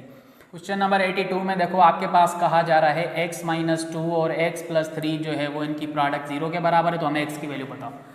अब देखो यहाँ पे ये जो हम क्वाड्रेटिक इक्वेशन में ज़्यादातर ये चीज़ें बन रही होती हैं जब हम मिडिल टर्म वगैरह ब्रेक कर रहे होते हैं, तो ये जो हम x माइनस 2 को 0 के इक्वेट कर रहे होते हैं, x प्लस 3 को भी कर रहे होते हैं, ये हम कोई एम ही नहीं कर रहे, ये बाकायदा मैथमेटिक्स के अंदर प्रॉपर्टी है। कौन सी? कि भाई जब दो नंबर्स का प्रोडक्ट 0 के बराबर हो, इट मीन्स उनमें से एक नंबर जो है वो लाजमी 0 ही होगा। तो तभी यहाँ पर आप क्या रखते हो? इधर जो है वो दिस थिंग 0 होगी या जो है वो दिस थिंग 0 होगी। ठीक है, ये जो आपने बचपन में देखा है इधर आर वाला कॉन्सेप्ट। तो यहाँ पर इसको आप a नंबर कंसीडर करो, इसको आप b कंसीडर करो। इन दोनों का प्रोडक्ट किसके बराबर है? 0 के बराबर है। तो इसका मतलब है या तो x माइनस 2 जो है वो 0 होगा या जो है वो x प्लस 3 0 होगा, तभी हम यहाँ पर ये केस कर रहे होते हैं। तो यहाँ पे अब आसानी से जो आप x की वैल्यूज निकाल सकते हो। x की वैल्यू जो है वो यहाँ पे 2 आएगी और यहाँ से -3 आएगी। तो इसका मतलब हमारे पास करेक्ट ऑप्शन क्या हो जाएगा? -3 और 2, जो कि हमारे पास क्या आ रहा है? Option C. ठीक है, सही है ना? हाँ, यही है। क्वेश्चन नंबर 83 में देखो, आपके सामने एक बाइनरी रिलेशन दिया गया है जो कि कुछ इस तरह लिखा है। अब इसमें भी जो है वो कुछ पॉइंट्स आ जाते हैं, तो मैं आपको बता देता हूँ ताकि आपके 4 से 5 MCQs कवर हो जाएं। ठीक है, आई होप मैंने सही लिखा हो। अब देखो, आपसे पूछा जा रहा है कि ये आपके सामने एक बाइनरी रिलेशन लिखा हुआ है, आप हमें जो है वो डोमेन बताओ। तो जब भी आपके सामने इस तरह बाइनरी रिलेशन लिखा हो, या आप इसको कार्टेशियन प्रोडक्ट भी बोलते हो, ठीक है, तो आपसे अगर डोमेन पूछी जा रही है इस फॉर्म के अंदर, तो इसका मतलब है आप जो है वो इन सभी ऑर्डर्ड पेयर्स के x वैल्यूज बताओगे। तो यहाँ पर ये भी एक x वैल्यू है, ये भी एक x है, ये भी x है, ये x है, ये पॉइंट्स के फॉर्म में लिखे हुए हैं ना, जैसे ऑर्डर्ड पेयर होता है x, y। तो ये पहली वैल्यू x को शो करता है, डोमेन को शो करता है, और दूसरी वैल्यू रेंज को शो करती है, y वैल्यू को शो करती है, या फंक्शन वैल्यू भी आप इसको बोल सकते हो। ठीक है, अगर तो ये फंक्शन है। तो यहाँ पर अगर डोमेन पूछी जाए तो वो क्या हो जाएगी? हमारे पास सारे x वैल्यूज का आप सेट बना लो। तो ये हो जाएगा 12, 32, 51 और 71। तो इसका मतलब है इस रिलेशन की डोमेन क्या है? ये वाली है, जो कि हमारे पास करेक्ट ऑप्शन क्या हो जाएगा? बी हो जाएगा। अगर यहीं पे रेंज पूछता तो वो रेंज क्या हो जाती? ये अब एक्स्ट्रा पॉइंट्स बता रहा हूँ। तो रेंज हमारे पास ये y वैल्यूज हो जाती है 22, 41, 65 और 81। सिंपल। और अगर इस फॉर्म में आपके सामने जो एक रिलेशन गिवन हो और आपसे पूछा जाए कि भाई ये जो रिलेशन है वो फंक्शन है या नहीं, तो सिंपली आप x वैल्यूज को चेक करना। अगर x वैल्यू रिपीट कर रही है तो वो फंक्शन नहीं है। जैसे यहाँ पर देखो, कोई भी x वैल्यू जो वो रिपीट नहीं कर रही, तो इसका मतलब है ये जो रिलेशन है ये फंक्शन है। ठीक है, जब भी इस तरह के टेबुलर फॉर्म में आपके पास बाइनरी रिलेशन गिवन हो और पूछा जाए कि भाई ये फंक्शन है या नहीं, तो सिंपली जो है वो डोमेन को देखना। अगर डोमेन रिपीट नहीं कर रही, x वैल्यू रिपीट नहीं कर रही, इसका मतलब है वो रिलेशन फंक्शन है। अगर रिपीट कर रहा है, जैसे लेट सपोज यहाँ पे 51 है, यहाँ पे भी 51 आ जाता, तो अब ये सिर्फ रिलेशन है, फंक्शन नहीं है। ठीक है, इस तरह पूछा जाता है, इसलिए मैंने कहा यह भी आपको बता दूं। ठीक है, वैसे यहाँ पे ओरिजिनली क्या था? 71। ठीक है, डोमेन रेंज भी इस फॉर्म में मैंने आपको बता दी कैसे निकालनी है, और ये भी चेक करना आपको पता होगा कि भाई फंक्शन है या नहीं।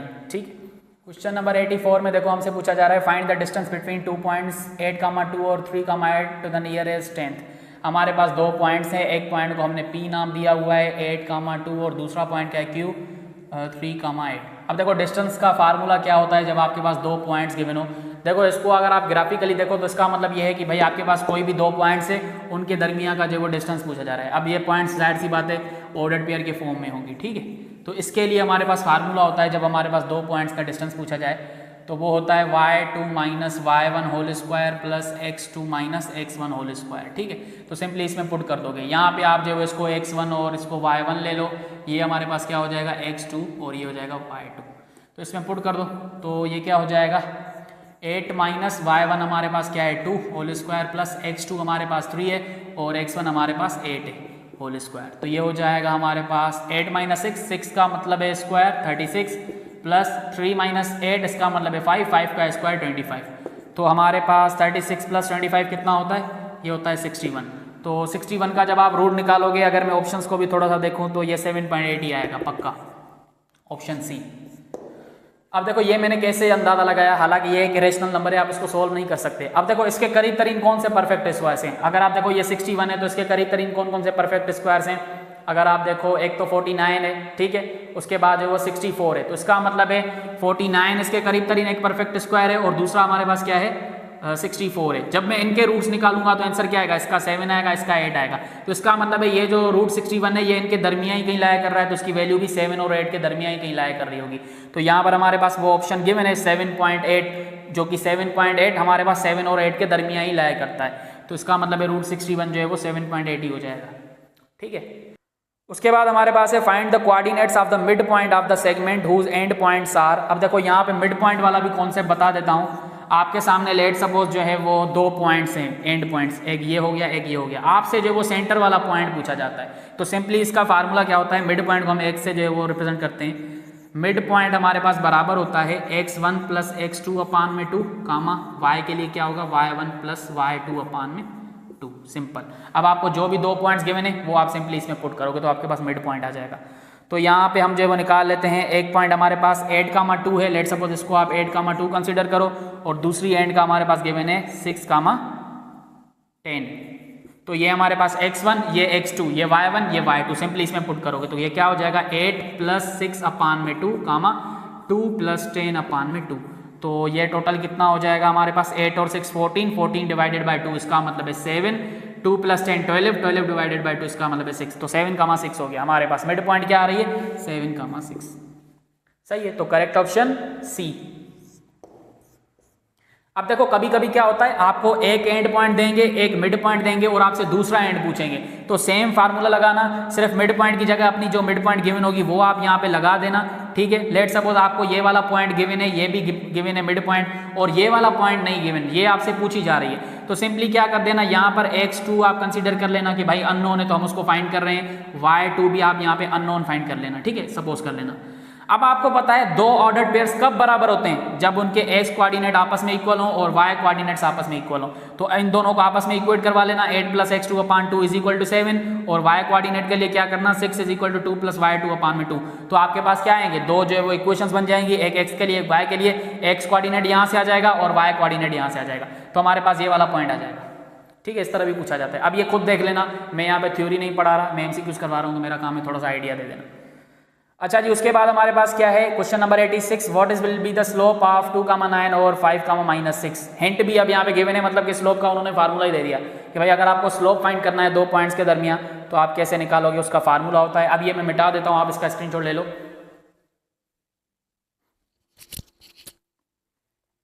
इसको मैंने अब यहाँ पे मिटा दिया। इसको बोलते हैं कोऑर्डिनेट ज्योमेट्री, ठीक है। ये जो आप कहते हो ना एनालिटिकल ज्योमेट्री, वो यही होती है भाई, आपके सिलेबस में यही है, तभी इस तरह के क्वेश्चंस भी हैं हमारे पास। यहाँ पे देखो जब भी आपके पास 2 पॉइंट्स पूछे जाए ना, ये क्वेश्चन कौन सा होगा 86, तो उसका फार्मूला क्या होता है y2 माइनस y1 अपान x2 माइनस x1, ठीक है। एम शो करता है स्लोप को, ठीक है। यहाँ पे देखो 2 पॉइंट्स हमारे पास गिवन है, कौन कौन से 2 और 9 एंड देन 5,-6। तो इसको आप x1 ले लो, इसको x2 ले लो, इसको जो है y1 ले लो, इसको y2 ले लो, आपकी मर्जी है, किसी को भी x1 y1 ले सकते हो, किसी को भी x2 y2 ले सकते हो, ठीक है। लेकिन कोऑर्डिनेट्स के हिसाब से ही लेना है, ठीक है। तो अब y2 लेट सपोज हमने इसको लिया है तो ये हो जाएगा -6, माइनस फार्मूले की, ये y1 9 यहाँ पे देखो x2 ये हो जाएगा 5 और ये माइनस और ये 2, तो हमारे पास रिजल्ट क्या आ रहा है -15/3, इसका मतलब है -5 आ रहा है। तो करेक्ट ऑप्शन क्या हो जाएगा ए। ठीक है, अच्छा इसमें वो मत कर लेना कि भाई इसको मैं x2 कंसीडर कर रहा हूँ तो y2 इसको कंसीडर करूँ, नहीं भाई ये ऑर्डर्ड पेयर्स हैं, ये बाकायदा डोमेन एंड रेंज को शो कर रहे होते हैं। इस 5 -6 का मतलब क्या है कि भाई मुझे 5 पर जो वैल्यू मिली है वो -6 मिली है, तो इसको कैसे जो है हम y2 कंसीडर कर सकते हैं। अगर x2 इसको कंसीडर किया है तो ये इसके साथ जो करस्पॉन्डिंग में y है ये हमारे पास y2 होगा, ये x1 हो जाएगा और उस पर हमें क्या मिल रही है y1 वैल्यू मिल रही है, तो इसका ख्याल रखना है भाई। क्वेश्चन नंबर 87 को भी देख लो, कहा जा रहा है If two sets A and B have a common element then A and B are called what? अब देखो जब भी दो सेट्स के दरमियान कुछ ना कुछ कॉमन होता है उनको हम क्या बोलते हैं, ओवरलैपिंग सेट्स बोलते हैं। ठीक है, यहाँ पे मैं कंडीशंस लिख देता हूँ कि भाई जब आपके पास दो सेट्स की इंटरसेक्शन जो है वो एम्प्टी ना आ रही हो, ठीक है सही है, एम्प्टी को ऐसे ही लिखते हैं, जब भी दो सेट्स के दरमियान की जो इंटरसेक्शन है वो एम्प्टी ना आ रही हो, मतलब कि उसके अंदर कुछ ना कुछ एलिमेंट्स आ रहे हैं, जब आप उनमें से कॉमन निकाल रहे हो तो उनको क्या बोलते हो आप, ओवरलैपिंग सेट्स बोलते हो। ठीक है, और जब आप किन भी दो सेट्स के दरमियान इंटरसेक्शन निकाल रहे हो और वो एम्प्टी आ रही है, मतलब कि उनके दरमियान कुछ कॉमन नहीं आ रहा, तो उनको आप डिसजॉइंट सेट्स बोलते हो। सही है, ये 2 पॉइंट्स याद कर लो। तो इस क्वेश्चन में तो ये पूछा जा रहा था कि भाई if two sets A and B have a common element then A and B are called what? मतलब कि जब हम जो उनकी इंटरसेक्शन निकाल रहे हैं, इंटरसेक्शन का मतलब क्या होता है, कॉमन निकालना, तो उनके दरमियान कुछ ना कुछ कॉमन है A और B सेट के दरमियान, तो इसका मतलब वो दोनों सेट्स के हैं, ओवरलैपिंग सेट्स हैं। ठीक है, क्वेश्चन नंबर 88 को देख लो। 88 वही concept, 3 bells toll at intervals of 9, 12 and 15 minutes respectively if they start tolling together word आ गया, मतलब कि डिफरेंट इवेंट्स हैं। अब ये एक कब का टाइम आएगा जब ये साथ परफॉर्म होंगे, तो क्या निकालते हो, एलसीएम निकालते हो। बस एक यहाँ पर ट्रिक गिवन है कि भाई ये जो आपके पास इवेंट्स हैं, आप ये समझो नंबर्स हैं, वो आपको मिनट्स में दिए गए हैं, तो इनकी पहले आप एलसीएम निकालो, तो क्या आएगी, 2 की टेबल लगाओ 9, ये 6 टाइम लगेगी, ये 15, अगेन 2 की टेबल ये 9, ये 3 टाइम लगेगी, ये 15, अब ये 3 की टेबल 3 टाइम, यहाँ पे 1 टाइम, ये 5 टाइम, तो यहाँ पे 3 की टेबल अगेन 1 टाइम, यहाँ पे 5 आ गया, यहाँ पे 5 की टेबल 1 टाइम, तो एलसीएम क्या आ रही है, 2 to the 4, 4 3 the 12, 12 3 का कितना होता है 36, और जब हम 36 को जो है वो 5 से मल्टीप्लाई करते हैं तो क्या आता है, हमारे पास आता है 120, नहीं ये आएगा 180। ठीक है, 36 को जब हम 5 से मल्टीप्लाई करते हैं तो 180 आता है, 5 6 का कितना होता है 30, 3 ऊपर जाएगा 3 15 और 3 कितना होता है 18, इसका मतलब 180 आ रहा है। ठीक है, तो अब देखो ये भी हमारे पास जो एलसीएम आई है वो मिनट्स में आ रही है, जबकि ये पूछा जा रहा है कि what time will they next toll together in hours, इसका मतलब है मिनट्स को आप हमें आवर्स में जो है वो कन्वर्ट करके बताओ। तो भाई 180 मिनट्स को हम अगर हम आवर्स में बोलें, मतलब कि घंटों में बोलें, तो भाई कितने बनेंगे, 3 बनेंगे ना, 1 घंटे में 60 होते हैं, तो 180 मिनट्स में 3 घंटे बन गए, तो इसका मतलब है 3 घंटे बाद ये तीनों बेल्स जो हैं वो साथ में रिंग करेंगी।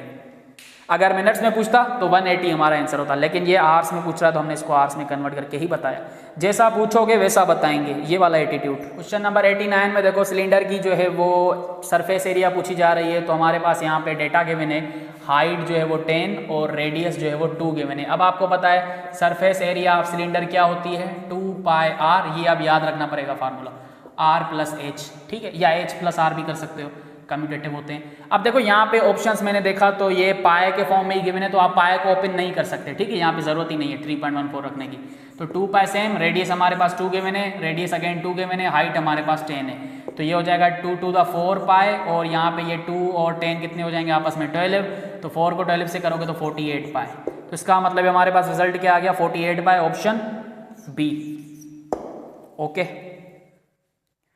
उसके बाद है क्वेश्चन नंबर 90, सिंपली पूछा जा रहा है कि भाई पाए जो है वो किसका रेशो होता है। तो भाई पाए का जो फार्मूला होता है आप ये समझ लो कि पाए कहाँ से आती है, कि भाई कोई भी सर्किल हो ना आपके पास, उसका सरकमफेरेंस जो है वो डिवाइड कर दो उस सर्किल के डायामीटर से, तो आपके पास पाए बनता है। आप कोई भी सर्किल उठाओ अपनी मर्जी से, लेट सपोज मैंने ये वाला सर्किल उठाया, आप इस सर्किल का जो भी सरकमफेरेंस है उसको डिवाइड कर दो इस सर्किल के डायामीटर से, आपके पास पाए की वैल्यू आएगी 3.14, जो भी है, कोई भी सर्किल आप उठा सकते हैं। तो पाया जो वो किसका रेशो होता है, circumference of circle to diameter of that circle. तो करेक्ट ऑप्शन सी। ठीक है, आज के पार्ट के अंदर हमने जो है वो 90 तक क्वेश्चंस जो है वो कवर कर लिए हैं, क्योंकि अभी बहुत सारे क्वेश्चंस हैं, मेरे ख्याल से 300-400 से भी ज़्यादा क्वेश्चंस हैं, 300 से तो ज़्यादा हैं, मैंने आपको जो वो PDF प्रोवाइड किया हुआ है। वैसे अभी मज़ीद मुझे क्वेश्चंस मिले हैं, अभी ये NTSP का टेस्ट भी होने जा रहा है, तो वो वाले भी क्वेश्चंस हम ऐड कर देंगे ताकि आगे STSP भी आने वाली है, तो उसमें भी आपको जो फ़ायदा हो जाए। तो उसमें मैं मज़ीद अब कवर करवाता जाऊंगा। वीडियोस जो है वो काफ़ी मैं लंबी अपलोड नहीं करना चाहता, जिसकी वजह से मैं जो वो क्वेश्चंस लिमिटेड करवा रहा हूँ। तो 90 तक हमने कर लिया, अगला पार्ट और आएगा, वो आप देख लेना NTSP की टेस्ट से पहले। मैं कोशिश करूँगा कि इसके अंदर जो है वो 200 तक हम जो है वो कवर कर लें, ठीक है। और आई होप आपको जो है वो इन लेक्चर से फ़ायदा हो रहा होगा, और फ़ायदा हो रहा है तो मुझे लाजमी कमेंट सेक्शन में बताया करो, ताकि मुझे थोड़ी सी मोटिवेशन मिले कि भाई हाँ, कि लोग देख रहे हैं, ये जो मैं मेहनत कर रहा हूँ वो मेरी जो है वो रायगान नहीं जा रही, ठीक है। तो आज के पार्ट में इतना ही। अल्लाह हाफिज़।